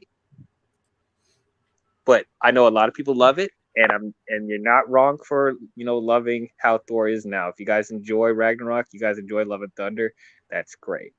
I'm glad you guys enjoyed it, but it's just I'm going to talk about it with on my Thor: Love and Thunder spoiler stream, so I'll get more into detail about it. But like, And that's just. by the way, DL, I hope that you weren't taking what I said as an attack against you, because I wasn't. Oh no, no, no, Uh, no, no! No, I didn't think any of you guys were attacking. I just Oh wanted yeah, to no, I explain what I didn't thought do this because. on. Yeah, like this wasn't a shot at you, my friend, at all. Like I could, like I said, I'm talking about a lot of people. Like I could say the same thing about people in the Star Wars community who Mhm. turn sour on it. Any fandom really. And it's the weird yeah. thing with me too. It's like, because I've said before that like I actually enjoyed like Book of Boba Fett more than a lot of people. And I even when I had criticisms with Obi-Wan, I still said I still enjoy the show, guys. I'm still Yeah, enjoying but it. all those Listen, Star Wars gatekeepers, though, it's like, God damn it. I know, man. It's like Okay. everything Okay. So sucks. like, Hey, Ashley, what's up? so Hello, like with me, hello. what's up, Ashley? How you doing? Hey, Uh, Hello, Ashley. hello. so what's your take on this, Ashley? Um, okay, I'm just gonna use Thor for an example, right? Hmm. I get it if people don't like it, but for me, it did enough when it comes to conveying emotions, for the character learning a lesson. And for me, I completely get why there was such a dramatic shift in his character post Dark World, because it wasn't translating to film very well for a lot of people. And then another thing that really really annoys me is like with a lot of these comic book films, they're like, oh, do something different, do something new. You don't have to be so dedicated to the page, like create a new character, and you essentially get a brand new character in this film. I'm not going to go into it because it's a spoiler, who has never existed really in this world before. And then you hear things like, oh well, it's crap, it's shit, it doesn't do anything different. But when you think about it, yes, it's comedy, but it's a different form of comedy that outside of these type of films don't exist in the MCU, because it's a lot more adult in nature. It's not PG-13, it's PG. I mean, how many Marvel movies or do we hear where they're talking about orgies and other things? So Right. there are things that are done differently here. And a lot of times people say, I want something different than, just the standard. And then when you get something different, they automatically push back on it and say, well, that's not the MCU. I don't like that. Just like, for example, even though I feel like Eternals didn't work for me for other reasons, that was something different. Even Black Widow, like when you think about the intro and the things that they do, like in the early stages of that film, things were very different in that film. Even, I mean, to me, the most formulaic film in the MCU was Shang-Chi. And that was the one that didn't work for me at all. Like, really. And So even I like with think that Doctor Strange too, when like it that's different. be more Yeah. into horror and like people weren't like We're loving that. upset. Yeah. And they were Dude, pushing Doctor back. Strange 2 was amazing. Like a lot of people didn't like it because it was like it leaned too much into the horror and the campy elements. And it's like, have you not seen a Sam Raimi film? Do you not know that that's what he does? He's a And camp horror campy, director. and like campy works if it's done. It depends on how it's executed, right? And Yeah. when Right. Sam Raimi does it properly, it works. And so it's like I feel like that people just kind of jump on those bandwagons. And like I spoke earlier, I was like, everyone now and a lot of people didn't like Thor: The Dark World. Now everybody's trying to make that film happen. I'm telling you, watch and wait. Everybody is going, wait till that Fantastic Four movie comes out. I guarantee you that everybody's going to try to make Fan Four stick work and say, oh, that was a great film, or this and this and that. It's Oh, because it it's like always happens. whoever's big, it's like, they now that Marvel's gotten too, the MCU's gotten too big for their britches, and everybody wants to critique and complain and nitpick and go through it with a fine-tooth comb, right? And then they hate it, right? So wait, I'm telling you, it doesn't matter if it's critically acclaimed, right? There's going to be the crazy people on Twitter, because we know film Twitter is wild, right? Like, and Right. that's not Yeah, of course. indicative of the real world. Like, we No. kind of like are passionate about these things because we talk about these things, we consume this content. We also, a lot of us know the source material where these characters come from, so we're really engaged in a lot of this. But this is not indicative of the real world. And like when someone told me, like, DL, like, I like to pick on him and say, oh, you're gonna love the movie, but I respect DL's opinion not to love it. You know what I Oh mean? yeah, But absolutely. when Well, people it's like like push back on me and tell me that my opinion was wrong because I like a movie, I'm like, how am I wrong for my opinion when I go through specific things and I tell you exactly why I like it? And I'm not just like, guys, I like it because I like it. Like, even in like when I'm going in a non-spoiler review, I'm being very concise and telling you what I like and what I do not like. So how is my opinion wrong It's when not I've what everybody else. consumed these okay. characters since I was 6 years old as well? Well, So it's it's, like you know, too. it, It's like, it's like it's like with me and X-Men, Ashley. You know, a lot of people have a problem with X-Men Apocalypse and X-Men Dark Phoenix. Mhm. And even though I've been reading X-Men comics since the Claremont run, in the late 70s, early 80s, I had no problem with those two movies. And I know people that would tell me I was crazy because just about everybody hates on Apocalypse and Dark Phoenix, but I liked them. I was okay with those movies. And see, like on the other See, side, looking in, I wasn't big on Dark Phoenix. Apocalypse, I feel like it was like partially a good movie. It was like the end that for me where it just kind of like it lost Oh yeah, me. You know? Well, they don't make any sense with where she gets the Phoenix, Yeah, it especially just if you then go and watch Dark Phoenix afterwards, because she obviously phoenixes out at the end of Apocalypse, and that yeah, shouldn't have happened by the way they explained Dark Phoenix. Okay, it's like I exactly. said, yeah, it's like I said earlier. It's like, with how where we grew up with, reading the X-Men comics. Like, in my opinion, the X-Men should be on the same level as should be on the same popularity as the Avengers. Yeah. Because like, I mean, they there's should be surpassed them truly if you think actually, about to tell you it. the truth, I until the MCU, I could have given a shit less about the Avengers. See, and like I Exactly. love the Avengers. Like, I read those comics because I read so many obscure comics like from Marvel because I was like so like in the bins of it. Like, because I've read Eternals comics. I've even read the clandestine comics.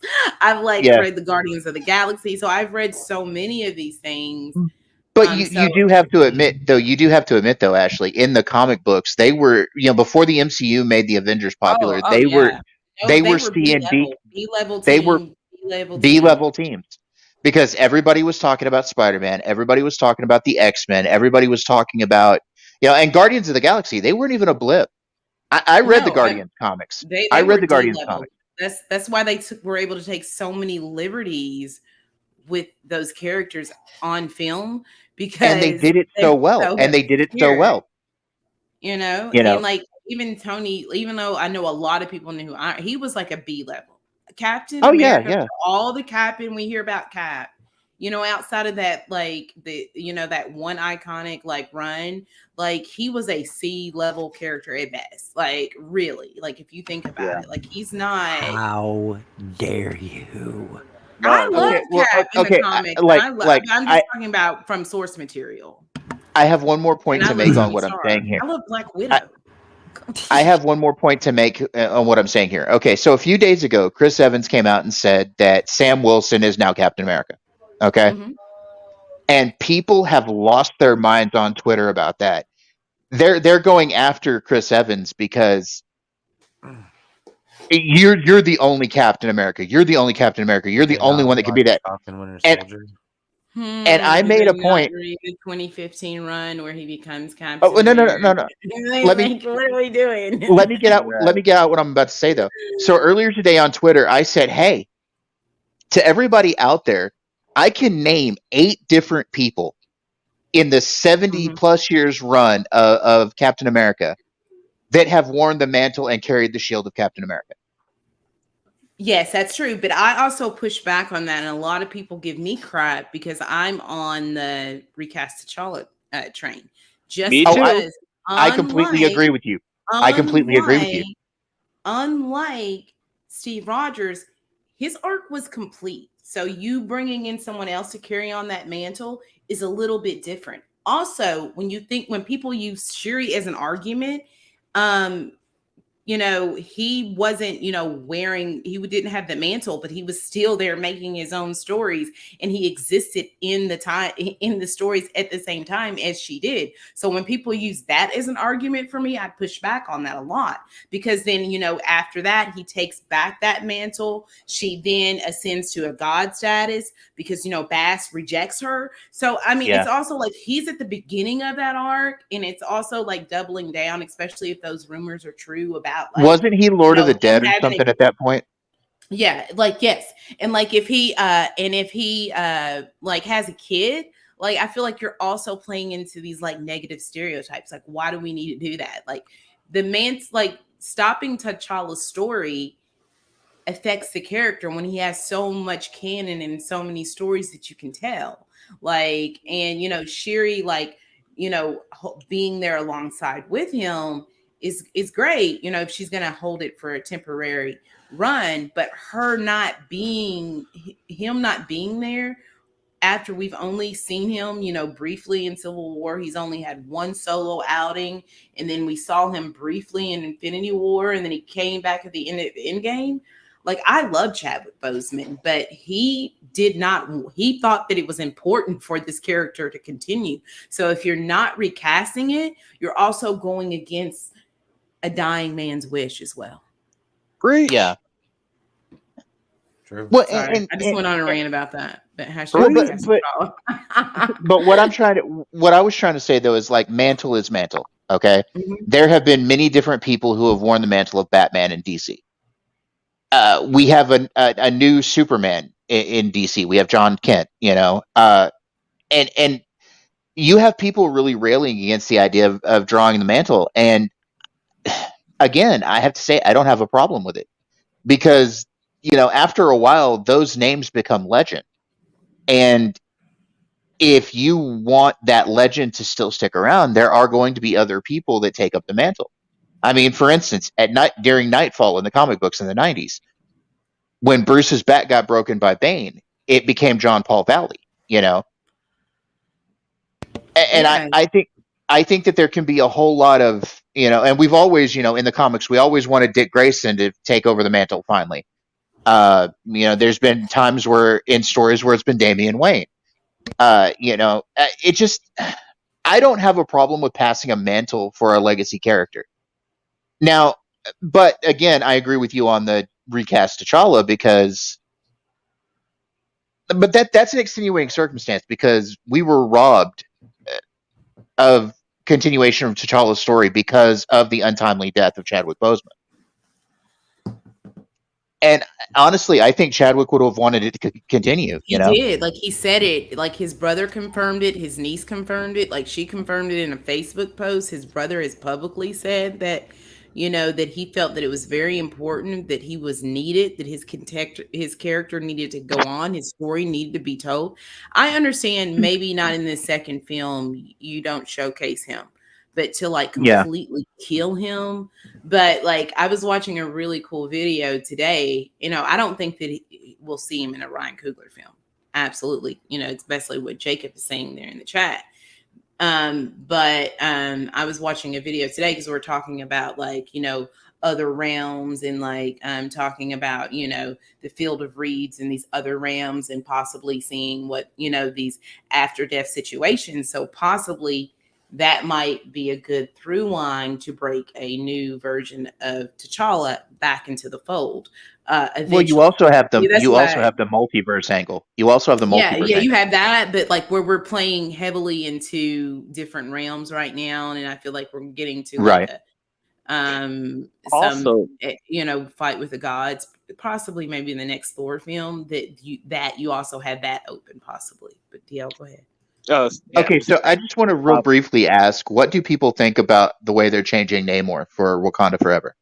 Before we address that, I just want to bring up this one thing. If they didn't want to address the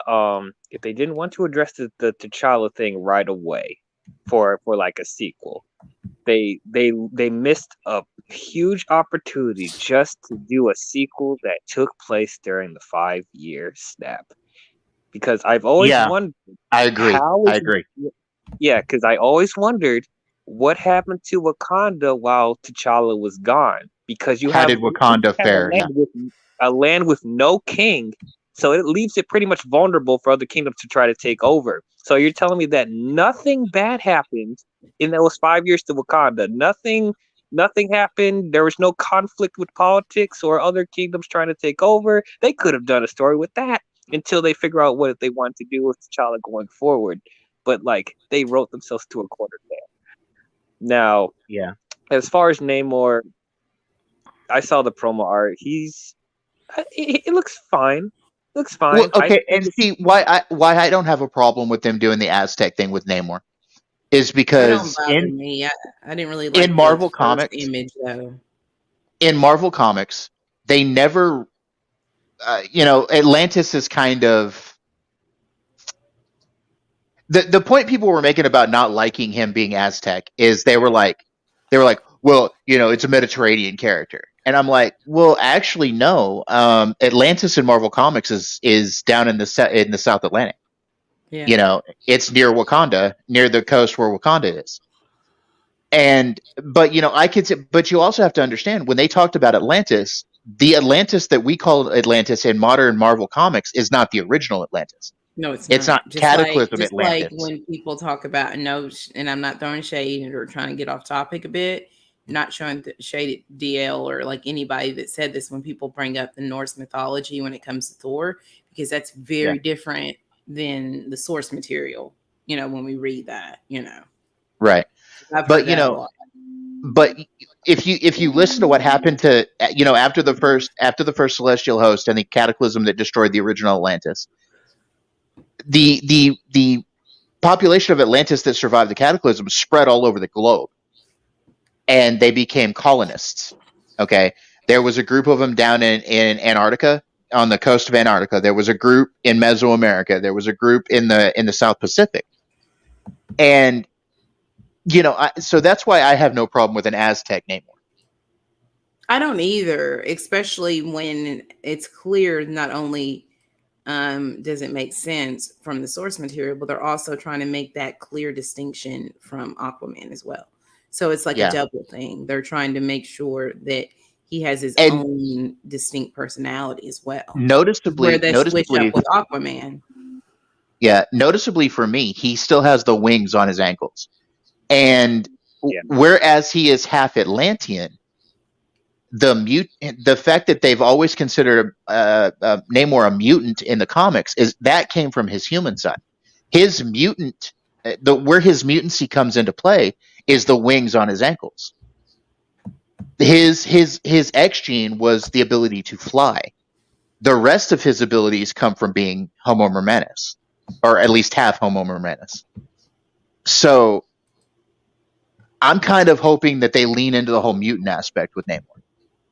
I feel like they will. But yeah, I'm open to the Aztec stuff. It looks interesting. I'm open to seeing how they do their interpretation. Yeah, I'm open to it. To all of it. I'm just excited. Well, not excited. I'm saying I'm intrigued and curious. How much of a part is this going to really become more of Namor's film? Because apparently rumors are, the mantle might be passed through several people in the film, temporarily. What was Ashley? Refresh my memory. Who was the Mountain Clan? What was that character's name? The Mountain Clan guy that fought T'Challa. Shoot. M'Baku. Oh yeah. I forgot his name. I've always for a second. I've always wondered. Do you think he could take the mantle? See, the rumor was that M'Baku was going to pick up the mantle at the end of the film because he got a pay grade, and that his role has been expanded upon. So I don't know because, I know that everything at that time that was going on with Letitia Wright, kind of, not, bringing up all that, but just like the masking and the stuff that they didn't really like that because she wasn't complying, and then she had the accident. So Winston Duke apparently was given that upgrade, promotion, like pay upgrade, and then his role apparently was extended upon. So I don't really know. I think that it's a possibility that by the end of the film, that's what I'm saying, of course, because we can't put a lot of stock in things that are heard, that he might be taking up that mantle. Okay, so is Letitia Wright back in the running with Wakanda Forever? I mean, have they leaned back into her or not, or is she still a pariah? I think that from everything that the higher ups were saying, that they wanted to go in a very female centric way. So I think that I feel like now that a lot of that's died down, that's still a possibility with her character too. We'll see on, November 11th. Like, where's the freaking trailer, man? Yeah, I was about to say, I need a trailer. And maybe Monday, because it's Marvel Monday. But I was really, really shocked that we didn't. Dude, I hope they don't make Monday. I hope they don't make it wait as long as Thor. Well, that's been the new model. With not, because you have to take out Sony properties, obviously, because that's a Sony film, Spider-Man No Way Home. But with they've been doing that whole 5-month out type thing. So I'm curious to see, maybe next week, or maybe they're going to wait closer to San Diego Comic-Con. Maybe, we'll get it there. I don't know. It just seems like the time's now, it seems right. Well, they want to wait till Love and Thunder gets its momentum going, and they'll do what kind of. Hey, Ashley, I would like to actually talk Marvel with you guys on a panel sometime. Sure. Well, you guys are both invited to my Thor stream on Monday if you guys want to. Oh yay! I have to make my video. I was gonna do my stream, and I was done. I was earlier. I was I'm done YouTubing for the day. I wouldn't even I was gonna make my video, and then Dodd got me. He said something that I was I gotta join, and then I heard something you guys say, and I was I gotta join. So it's an impromptu thing, But yeah, right. But I'm going to put out I finished up all my notes for my Thor video, but I was gonna stream it, but I think I'm just gonna do a video.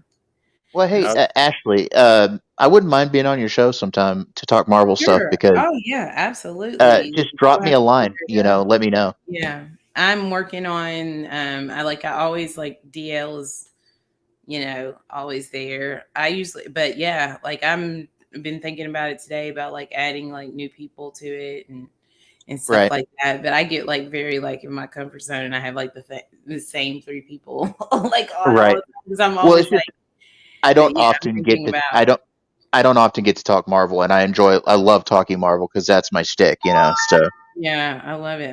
It's okay. We can keep talking Marvel. Food just got here. Okay. Oh gosh, now Brian, what are you eating? Hey, Brian, if you need to shut it down, Brian, I understand, brother. Oh no, we're good. We keep going. I was getting hunger pangs. Yeah. Isaac says the MCU shield strikes again. Do you think that Ashley DL, I have a question. Do you guys think that that they'll slowly? Do you think they'll slowly funnel mutants in, or do you think we'll get an X-Men movie first, or how do you think they're going to do that? I read a very interesting article that right now, even though he made that look, Kevin Feige made the hint that right now they're solely focused on the Fantastic Four. And so that would make sense. Kind of on the back burner, but we got mutant teases in Multiverse of Madness. So you feel the easiest way to explain mutants here is to be oh, they come from this universe. These universes, the incursions happen, they implode on themselves, and then we have characters from this universe that are now in the main, even though it's technically I hate calling it the 616. I'm with Amon Villani. Now it's the 616 with my air quotes. They come into that You mean the timeline. 1999999 or whatever? It's yeah. That's what it is. It's the distinction. I have my Marvel encyclopedia, ladies and gentlemen. Well, But my idea of it and what I would like to see is they slowly trickle mutants in just in different properties, That's what I Uh, would do. I've been hearing possibilities of maybe a Wolverine Disney Plus show. But maybe not have him Wolverine at first. Maybe have him be Patch because they mentioned Madripoor. see, they brought that up. Like that was the rumor for Falcon and the Winter Soldier. That everybody thought that where Madripoor, that there was this rumor that there was just going to be like a hint to him. He wasn't going to have a speaking line. That he was just going to be sitting at one of the tables in the bar, which is oddly enough because they go to that nightclub. So maybe they scrapped it. Maybe they were thinking about it. Just have him sitting there as Patch. And he was going to be sitting there with, dressed as Patch, and that would have been an indication to us that, oh, there he is, type of thing. Yeah. Which would have been cool, but a lot of people didn't like. Oh, we don't want to get Wolverine introduced as Patch.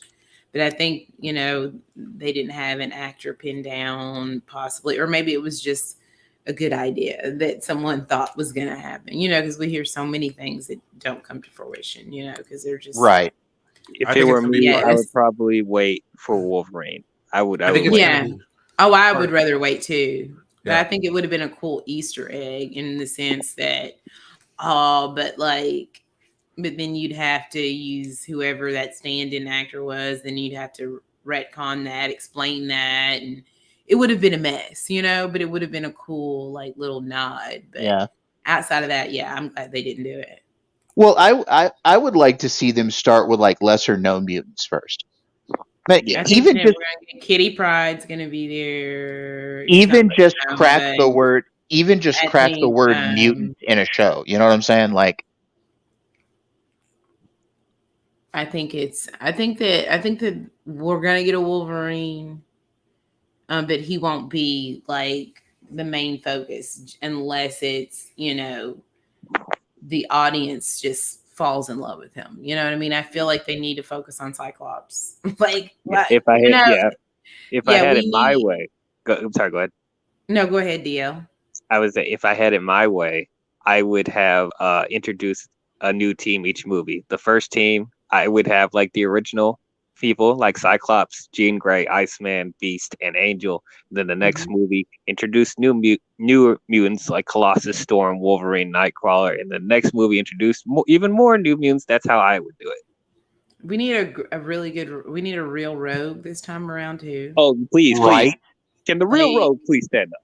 We need a real legitimate Storm. I also saw Antonio bring up what I'd like to see. Storm be the Queen of Wakanda. I think that would be great. If only T'Challa was still alive. Yeah, hashtag Jodie Turner Smith is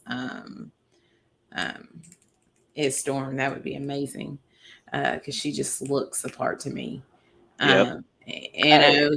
Someone tall with dark skin is just stunningly gorgeous, and she is that to me. So I would like to see her be eventually be the Queen of Wakanda. I don't want to be introduced with her in her relationship to T'Challa at first, but I would love to see that. Brian, I want them to get right is Cyclops and then Rogue. Oh God, yes. Growing up reading the X-Men comics, Cyclops was always one of my favorites. Cyclops, Gambit, and Rogue. I really wasn't a guy that hung on Wolverine as my favorite. I mean, I liked him. Don't get me wrong. He was, but good he always, but he's the films kind of made him like this. Yeah, he kind of was blasé to me, in the comics. And one of my favorite characters that I would love to see. I mean, I know we got the TV show from FX, but one of my favorite mutant characters I would love to see Legion. Yes.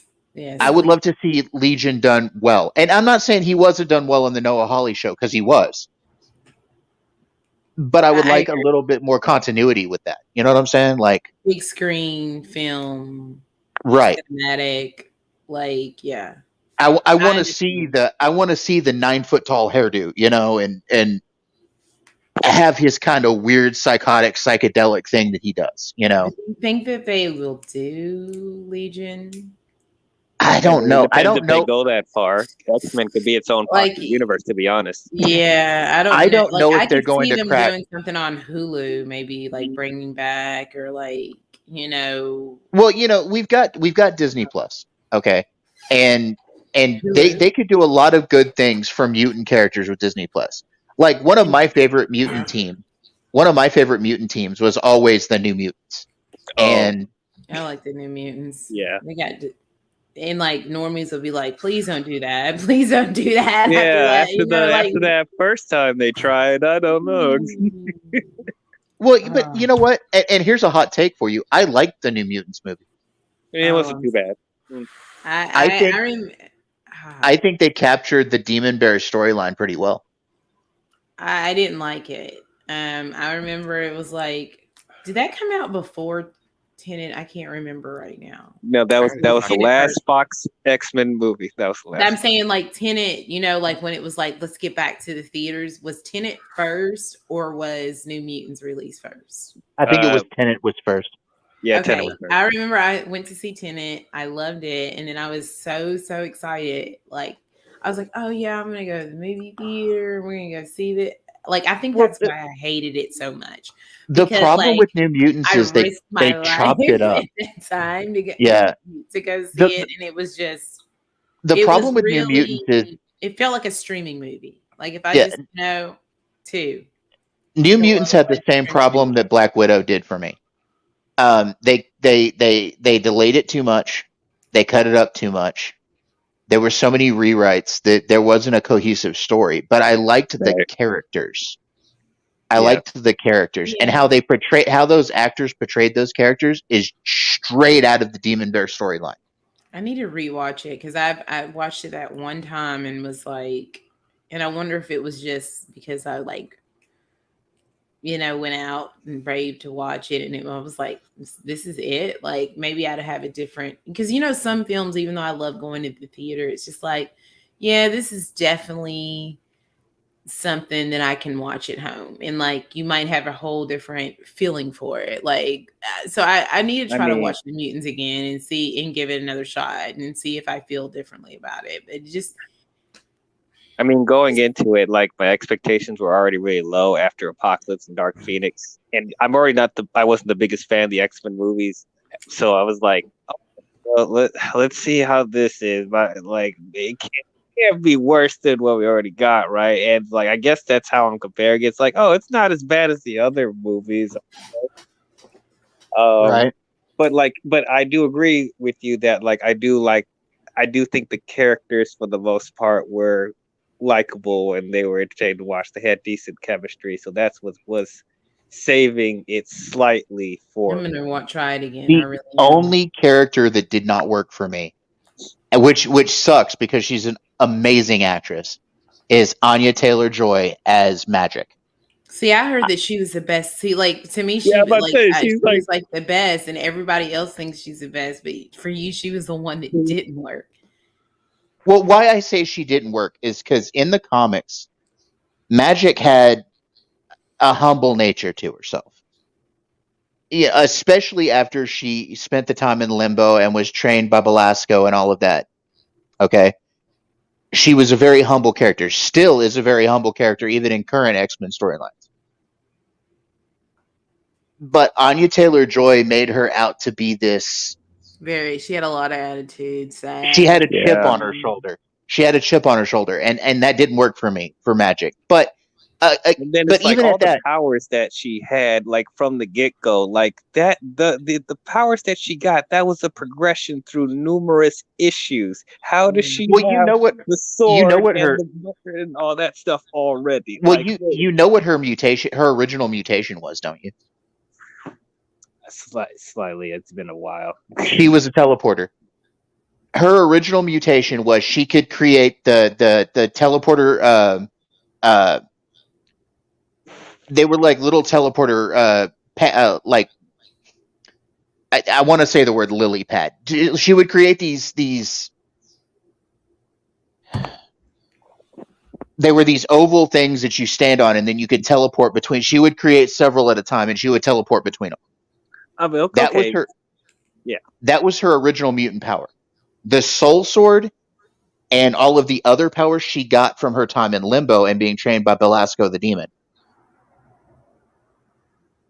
So that as you said, like stuff like that, because they didn't go into that enough in the movie. It feels like there's a lot of stuff they just introduced in this film, and there was barely enough time to go through it. And as you Just said, yell it. it felt chopped up story wise, Yeah. like stuff was missing. So all that felt kind of jarring and abrupt. Be like, wait, she's pulling out a Well, sword, and what she's yeah. teleporting now, and wait, no dimension. Boone, Wait, what? Boone originally intended for that movie to be longer. There was a I whole thought lot that more they story to okay. it. See, I remember they cut it, they reshot, and then I thought, and that's obviously not what happened, is when they said we're going to release this movie as it was originally intended, and that's not what happened. Not at all.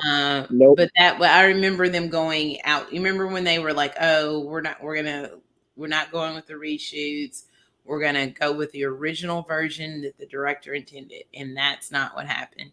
Devin's here. Links pinned to the. It's a pinned comment. I could drop it in the chat if you wanted to jump in. Or Yeah, come on in, Devin. I want to talk X-Men with you. You can come on in, brother. Come on. Same thing, the Wolf Spain. And like, even though like I wouldn't have chose horror to be the approach for New Mutants, I thought it was slightly interesting what they were doing in the first half, but then the abandoned and turned into a big budget superhero movie. I'm like, wait, what? You were just doing horror a second ago. What are you doing now? Okay. Yeah, there was so much non-cohesion to that movie. It's very, like, kind of what Tony said. It's very forgettable. Yeah. Like, none of it really sticks with me. That's why I'm like, I'm going to rewatch it, see if I like it, Right. I mean, I still don't think it's good, but it's like, I guess, like, I look at this being like, well, I didn't hate this as much as Dark Phoenix, so okay. Like, I know Thade said that he didn't mind it, but it just. Well, okay, so the fact that the things that they did with that movie, and then I think for me, things that they used, and then they couldn't like name it. For me, what I liked about those movies, like basically try to turn her into like an evil, like she gets her powers like in this cosmic way, like she's an evil, dumbed down version of Captain Marvel. It's like, how did you fail the Dark storyline twice? Twice. Same writers. They failed twice. You just was like, hey, you messed it up, but hey, you want to write this script? It was like, what are we doing? But write and direct it. Don't get me twisted. When I said I don't mind Dark Phoenix and Apocalypse, they're still not good movies. Okay. What I like about those movies is the characterization. There he is. Hey. Yo. Hey, buddy. Hey, what's up, Devin? What's going on? I'm still slightly recovering from COVID here. Oh God. I've had it twice, dude. It's horrible. Oh, that sucks. I've only had it the one time, and I was dealing with people with it. And I'm facing the effects of long COVID right now, which sucks even worse. I'm really sorry to hear that. I got it during Christmas time. The one time I got it this past Christmas. Yeah. It's so bad. I got it at a period of time when I was obligated to see nobody, so luckily I could just hold myself up and just chill. But it was still tough. Yeah. Oh my. Yeah. It's not easy. No. And I was someone that had all my shots and was pissed at. Yeah. Same here. Yeah, and it was bad. It was rough. It was horrible. It was horrible. Yeah. Yeah. Kind of afraid of what it would have been like if I hadn't been vaxxed, honestly. Yeah, me too. So, Devin, I got a question for you. Are you a big X-Men fan, or Oh gosh, I am a pretty big X-Men fan, yes. he's a yes. That's a silly okay? question. So, well, I don't know Devin very well, I know, so I know. I guess for give me a like, moment. the way he responded though to me was like he was like, yeah, I'm a kind of a big, he's a big fan. Because like I said earlier, I've been reading X-Men since the Claremont run, so Yeah. and I even went back before that. I at one time owned every issue from all the way to number 1, Yeah. and so I've read everything X-Men that I could get my hands on, with the exception of a little bit of stuff in the early 2000s. Same here. So like that's basically me. Like I've read from the very first issue all the way up until the end of the Onslaught saga, and then once that project, God, what was it called, with Bastion, Project Wide Awake. Once that all started, my attendance in the X-Men universe started to get spotty.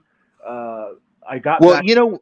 it changed with me. It changed with me during the Joss Whedon run. Yeah, I mean, it I got do really. want to say this real quick. I'm sorry to interrupt you. I'm gonna head out here. All right. Good night, Ashley. Have a great night, Ashley. See you guys. Bye. Hey, Ashley, drop me a line on Twitter if if you want me on a panel or whatever. I'll be there. Absolutely, absolutely. I'll see you guys. All right. Bye. See, my favorite storyline outside of the Claremont run has to be Age of Apocalypse. Oh yeah, Age of Apocalypse. I mean, Age of Apocalypse is a classic, and I love it for a lot of reasons. It's a commitment though, man. Because I went back because I was, Oh God, yes. I was a kid, and when it came out, I stole every quarter I could from like my parents. I went to my parents' room, stole it out of their drawers, stole it from my brother and sister, fucking stole it from my neighbors if I had to. Like I took coins from anywhere that I could to go to the comic store and get the new issues of Gambit and the Externals and Weapon X and all of those other issues to make Astonishing X-Men. Yep, Amazing X-Men, which was probably Astonishing was the one that took over for Uncanny, right? That had Joker. Right. That was my favorite. Yeah. Absolute favorite. But I think my favorite character in all of the Age of Apocalypse had to be X-Man. Nate Gray. Nate Gray was an amazing character, and the way he's grown over the years is even more interesting. I mean, they turned him into the mutant Jesus, for freak's sake, like. Yeah, that was a very curious turn. Like that was the last big story arc before the whole Jeff Hickman thing. Yeah. Yeah. Age of World of X or something like that. Anyway, but no, and I've just started reading the Hickman run. I just finished Dawn of X and Powers of 10. It's great. I'm about to start X of Swords, which I know the storyline behind X of Swords, but getting to actually get into it and get my claws in it and read it, it's so far it's good. I have to admit, I deeply despise the Hickman era. Like I am not a fan at all. Maybe we could have a deeper discussion about this at some other point in time, but there's just something about the nature of the story that feels very un-X-Men to me. And I know that that's kind of contradictory because like X-Men is evolutionary in its, general essence. Like the first X-Men book is different from Giant Size, which is different from Mutant Genesis 2.0, which is different from, Grant Morrison run, which is different from, Schism and everything post-Schism and all of that. Like it's a book that survives as long as it has with the popularity that it has because it evolves into different things. So like I shouldn't be as reactionary against it as I am, but for whatever reason, there's just something about it that tweaks me the wrong way. But I have a question for you though, because y'all were talking about the how the X-Men would meld into the MCU, and my question is, what X-Men story arcs would you want to see them do an MCU translation of? God Loves, Man Kills. They already did that. That was X2. Yeah, but I want to see it done MCU. because the way they did it in X2, it was good, but it wasn't the essence of God Loves Man Kills. Yeah. I think that the MCU, because there's certain aspects of the MCU that are not jokey, this and that. I think that the MCU, I think Kevin Feige could handle that story pretty well. I also wouldn't mind seeing Fall of Mutants or Inferno. Now you see, those were my answers. Like I want to see the Mutant Massacre, which is maybe a little bit too hardcore for Disney. Well, Maybe if I later remember, down the line. if I remember correctly, it was Mutant Massacre, then Fall of Mutants, then Inferno, right? Yes, and Yeah. that's exactly what I was gonna say. That's what I want the trajectory to be. I want it to be Mutant Massacre into Fall of Mutants into Inferno. Yeah, 'Cause that would that- be amazing. That is the most underrated era of X-Men, in my opinion, because you get all of this really awesome shit going on. You get Storm growing into her own as a leader. She becomes a badass. She loses her powers. She has like this crisis of faith. She has this really great love story with Forge. Forge that just gets really, Life Death, the love story. I love that story. Life Death, Yeah. great story. like there's just so much to mine there. And then like with Wolverine's character, and that's like a whole other topic that I could get into. You know what Wolverine I want to see? I want to see the Japanese stuff. I want to see them lean into that heavier than the Wolverine did. I want to see Mariko. I want to see, Ashada and all of that. I want to see that aspect of Wolverine. I do too, but there's we can talk about that too. I want to see what DL and Brian may have to say about what X-Men stories they want to see in the MCU. I mean, like your plan, I'm definitely for that. Doing that in the order. I'm definitely for that Inferno and stuff like that. But like, I feel like even though it's probably redundant at this point, I feel like they're gonna try and tackle like the bigger stories, like with Apocalypse and Yeah. probably gonna do Dark Phoenix for a third time. But like, what I want to see Mr. Sinister. Why would Me have too. got Mr. I do Sinister? too. That's And the thing is I think that Sinister could be an asset to the MCU. Oh, for certain, without a doubt. Put him in the shadows, put him screwing with stuff. Both of those characters. So Apocalypse makes his first appearance during Fall of the Mutants, and Sinister makes his first appearance in Inferno. So like, Yeah. Those are two other great moments that arc of X-Men introduces. And honestly, with the mention of the Celestials in the MCU, with the Celestials being a huge presence, they could really rock Apocalypse, right? I mean, if they did, yeah, especially with the Celestials, you know what I'm saying? Mm-hmm.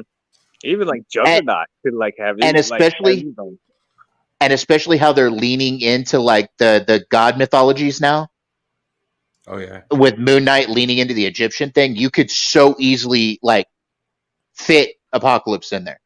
You know what I'm saying? Yeah. Definitely. All you have to do is mention Insabanur. Just his name. You don't even have to call him Apocalypse. Just mention Insabanur. Yeah, I mean, and if they, there's going to be a season 2 of Moon Knight. There's plenty of opportunity to be able to weave him into the Egyptian mythos, through that series if they want to start dropping hints at him. Did you read Apocalypse versus Dracula? No, I didn't. Dude, that storyline is amazing. It leans into the Clan Akaba thing. Yeah. The whole thing with Clan Akaba. And you find out that the character Blink, Clarice Ferguson, she's actually a descendant of Clan Akaba. Oh. The character Chamber, he's a descendant of Clan Akaba. Chamber is? Yeah. That part. Because the Starsmore clan was a part of that. They were part of Clan Akaba. The Starsmore family, the Ferguson family, there's like 5 or 6 major families that were part of Clan Akaba or descendants of Clan Akaba. So like the whole that Apocalypse versus Dracula miniseries was amazing. When was that released? Late 90s, early 2000s. Okay. I'll look that up. And I actually have it. I have it collected in a trade paperback. Okay. Well, let me ask this question then. What X-Men character are you most interested in seeing the MCU's take on? See, there's not more than one because I feel like the Fox ones butchered a lot of my favorites. So what I'm really interested in seeing them redo is Cyclops, Rogue, and I could make a list, but I'm going to. I want a good Gambit. Cyclops, I want a good Rogue, Gambit. Gambit. Yes, thank you. Yeah, I want a Gambit, good Gambit. Gambit, But no, Rogue, and Cyclops. just originally, I want to see the original 5. I Me want to too. see Cyclops, Angel, Beast, Jean Grey, and Iceman. I want to see the original 5 done well. And then, like as I said earlier, like each movie they introduce like a group of new X-Men each film. So the next movie they could probably do like giant size inspired and bring in Colossus, Storm, Wolverine, and Nightcrawler. Then the next movie they can introduce Rogue, Gambit, and other people too. So that's how I would slowly introduce all the characters. Without it, Wolverine's getting his own movie. That's a see given. Wolverine, I would wait, and I would actually treat him like a supporting character because that's how he was True. supposed to be from the beginning. And then when we get to them wanting to do Wolverine films, it will feel more warranted because we won't be oversaturated with him. And I also wouldn't mind, and here's another one. If you're going to do Wolverine and Kitty Pryde. I agree with all that. I agree with DL on that. Like here's what I agree with the most about what DL just said. Like Wolverine was never introduced to be like the main guy. Quite the opposite. Like the very first iteration of Wolverine and the X-Men, that dude was a pissant. Like he was not a good guy. He was angry, volatile, racist, very misogynistic. Like he was a bad character who would oftentimes, get the other X-Men super pissed off at him to the point where Colossus threw him over a castle once because he kept calling Storm a dumb broad. Wolverine is not a likable person at the beginning. Well, I want he was also murderous. Like yeah. that dude killed like shit tons of people. Well, but that's the interesting thing about his character development. And that's really what I want to see out of Wolverine. Like, yeah, there's gonna be a Wolverine movie at some point, but before we get there, I want them to introduce Wolverine as a character that people hate as much as they hate John Walker. Like, he needs to be an unlikable shit, and True. he needs to be misogynistic. You know what? Because you mentioned, where Wolverine peaked really well for me. Well, hold on one second, because you mentioned Wolverine versus Kitty Pryde, or Wolverine for Kitty Pryde, not versus Wolverine Kitty Pryde. When Wolverine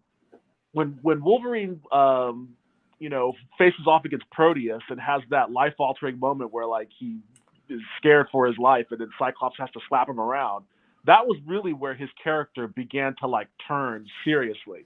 And at the end of the Dark Phoenix, that was when Kitty Pryde came in, and he kind of somehow becomes her mentor, like her big brother. And that's really where like the Wolverine that most people are used to and like, that's where that character comes from. So like, in order to get to Wolverine and Kitty Pryde, we have to go through the piece of shit Wolverine that, grinds his way to that level. So like, I really want them to do Wolverine right by making him an awful character that earns his kind of redemption arc. Right. And that would be so good. That would be so good. It would be awesome. And he's not 6 feet tall. Peak Wolverine for me was Schism Wolverine. Like when he went against Cyclops and that was growth. That was real growth right there, where he was like, they're children, they're not soldiers, like, and he went and started the Jean Grey school, And that was, and we talked about like, our history reading X-Men and where we fell off and whatnot. Schism was like the first X-Men story arc that I had read since like Onslaught, where I actually felt connected to the story. I felt the stakes that the characters were involved in. I had rooting interest on both sides. Like I totally saw where Cyclops was coming from. I totally saw where Wolverine was coming from. I actually didn't want them to fight when they started fighting. Like It was such a great moment in X-Men history, and like the two splits that happened as a result with Wolverine and the X-Men, and then Cyclops leading his own band. It felt natural. It was such a cool evolution. Again, like talking about how the X-Men evolved throughout time. That was such a cool evolution of the team that I was like, oh, this story, this comic still has stuff for me. We're You know, not. Brodan makes a good point in the chat. Original Wolverine is a whole lot like Soldier Boy in The Boys. Oh, I haven't watched The Boys, to be honest. me neither. So yeah, sorry, I can't say I connect. The Boys is so good. But I'll get to it. Jensen Ackles playing Soldier Boy in The Boys season 3 is so much like early Wolverine. Really? Yeah. I'll watch it. I'll watch it at time. I finished watching all my other shows while I was sick in bed with COVID, so I've got some space to watch The Boys now.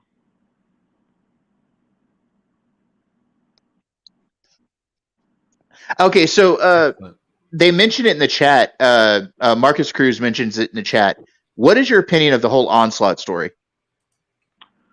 You see, that's where for years and years and years, I've been telling people whenever I talk about like why I stopped reading X-Men around like right after Onslaught, it's because I felt like that was the natural conclusion to the X-Men story. Like it had this epic moment of where the X-Men's greatest enemy happens to be, you know, their founder and mentor, and it made perfect sense at the time. Now, Onslaught at the time was used kind of as a mechanism to reboot the Avengers, ironically, because, you know, the X-Men were kings and nobody paid attention to Captain America and Iron Man and all that shit, which is why at the end of Onslaught, they all sacrificed their lives and then got rebooted in those Rob Liefeld books or whatever, whoever else did those comics.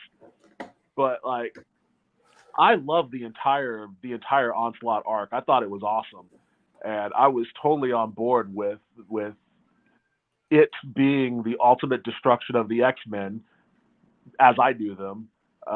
If that's what they were leading to, which I thought that's what they were. But then somehow after all that happened, the X-Men were still just kind of fine. They were still living in the mansion and going on wacky adventures, and Sentinels were after them. Like, how is this possible? They nuked New York City. Like, they should. The mansion getting destroyed once a year, you know. Yeah, it was like it was going back to the old trick. So that's kind of why I fell out of X-Men, because it just kind of seemed strained at that point. But I loved the character Onslaught.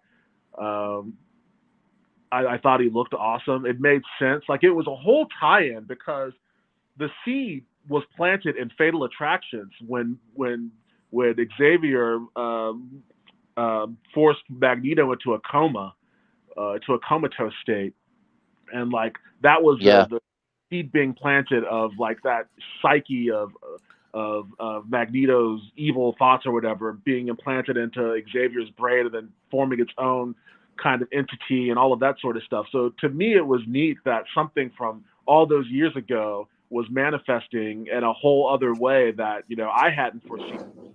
And after Age of Apocalypse, you were wondering, like, how can X-Men top Age of Apocalypse? Like, that was literally like a universe changing, you know, event that made sense, had an awesome conclusion.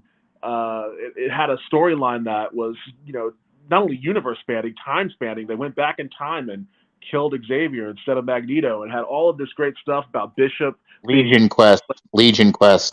Yeah, Legion Quest was fucking awesome. Super underrated story arc, even though it leads into one of the most, you know, renowned story arcs. But Legion Quest was really great. And, you know, I love how they treated Bishop in Age of Apocalypse. So like coming out of Age of Apocalypse, I was like, all right, I don't know how they're gonna top it, but I think personally Onslaught did it. Yeah. Well, see, okay, so do you agree that the Fatal Attraction storyline was brutal as hell? Yeah, it was dark. Yeah, for 5 issues, for a 5-issue miniseries, it was, or 6-issue. Yeah, it was brutal as hell, dude. You know, they stripped Wolverine of his adamantium.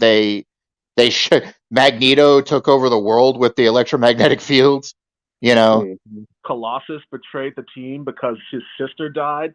His sister Yeah. died, lost faith, and like nobody could console him, and he was angry against Xavier for turning his back on his family and losing everyone because his brother had died too. Like and his parents had died. Some issues into Jim Lee X-Men after Jim Lee had left. I forget who took over after that. Yeah. Andy Kubert, I think, for the art. But I also think another good storyline that they could probably work with, but later on down the road, would be I just had it in my head. Hold on. Onslaught. The 12 storyline. Okay, the 12. That's a blank. That's kind of like a blind spot for me. Like I wasn't paying attention to X-Men then. I remember reading about the 12, and then I have the Marvel Unlimited app, and I started trying to read it, and I know at some point like Wolverine becomes a horseman of apocalypse, but I just completely blanked on that one. I was like, I'll read this at some point, but I don't really. Well, it had to do with Destiny's Diaries. Yeah. And it tied into Apocalypse and what Apocalypse was trying to use the Summers bloodline to be reborn again. And it led into the adventures of Cyclops and Phoenix, which happened in the future with young Nate and how they go forward and they inhabit the bodies of two pilgrims in the future and raise Cable themselves. Their own son. Was that? I thought that the adventures of Cyclops and Phoenix did that come out before the 12? Yes, but it all coalesced together. Okay. It kind of led down to the 12 because what Apocalypse was trying to do in Adventures of Cyclops and Phoenix, he moved the timeline up from the future to the past to try to do it in modern time because he was using the 12, which were the 12 Omega mutants, to try to find a new body to be reborn. Gotcha. Okay. I'll have to go and reread that story arc. I just passed on it completely. But but you see, the X-Men, they have so many great stories that could be, and we don't even need to focus on like the big arcs. You can focus on like the Wolverine and Gambit miniseries that they had, which that was a fun one, or Wolverine and Havoc. If you ever read that story arc, Wolverine Havoc Meltdown, that was hilarious. Probably unintentionally so, but it was a fun story to read. And X Factor. Yeah. We haven't talked about X Factor. X Factor. My favorite comic for a while. Hell, X Factor is where Apocalypse got his start. That's where the Four Horsemen started. That's. Yeah, so much cool shit happened at X Factor. Like the first iteration is basically just the original X-Men. And then, Apocalypse turns Angel into Archangel. And Archangel used to be one of my favorite characters as a kid because I loved the metal wings and like shooting razors out. Like that was awesome to me. Dude, I loved his turn in the 90s when he lost the metal wings and got his original wings back. Yeah. And then it unlocked a secondary mutation where he could heal with his blood. Yeah, that was during the Chuck Austin run, right? Yeah. I remember because I did read that, like, and that was like a reviled run. Like people hated Chuck Austin's run on the X-Men. And dude, I loved it. It was great. I read it because I read it and I was like, okay, let's see what everyone's talking about. Like I wonder why everybody hates this particular run. And I didn't mind it. I actually thought it was kind of neat in some points. Like but it had a character that started out in the Onslaught run in it. It was Ozymandias who touched Angel and gave him back his original. Ozymandias shattered the metallic wings and gave him back his original wings. I remember that. Yeah. I'm gonna head out, guys. Have a good night. Oh, good night, DL. Good night. Night, DL. Take it easy, buddy. You too. Yeah, I'm probably gonna wrap it up here pretty soon. All right, man. Let's go ahead and wrap it, man, because I've got to get to karaoke. Thanks for letting me pop on for a bit. Oh yeah, absolutely. Hey, Devin, we got to talk more we got to talk more X-Men in the future, brother. Oh, for certain, anytime, man. Just drop me a line. No, this is All right, man. definitely what I like. I don't think you guys took over or anything like that. I enjoyed the hell out of this because even though I didn't have much to say because I'm not much of a comic book reader, I just kind of watched the movies and the TV, like the cartoons and shit from when I was a kid. Yeah. I really enjoyed those. But no, just hearing you guys talk about this is kind of why I don't want to say movie talk, okay? Talking about movies or talking about comics is fun because we're talking based off the source material. Yeah. You know, not off of an article or some scoop or some you know, something that's going to cause an issue. You know what I mean? Yeah. Just good, simple Yeah. nerd talk. Like that's the kind of stuff that I'm enjoying. That's why I enjoyed listening to you guys talk tonight, and it was really, really fun. So, Well, cool. I'm glad Thank that you, Brian. Thank you. we'll have to do it sometime soon. But yeah, definitely. Thanks everybody for stopping by. This has been a very fun night. I really wasn't planning on doing anything. I was just like, screw it. I'm gonna throw a stream on because Max, he wasn't able to do any streams tonight. He was out of town, so I figured planning on streaming. yeah. So I figured, what the hell? I just throw on a stream as if Max were here, and in the spirit of MME, hey, we had some fun tonight. Oh yeah, did good. All right, everybody. It's good talking to you, Devin. Appreciated it, man.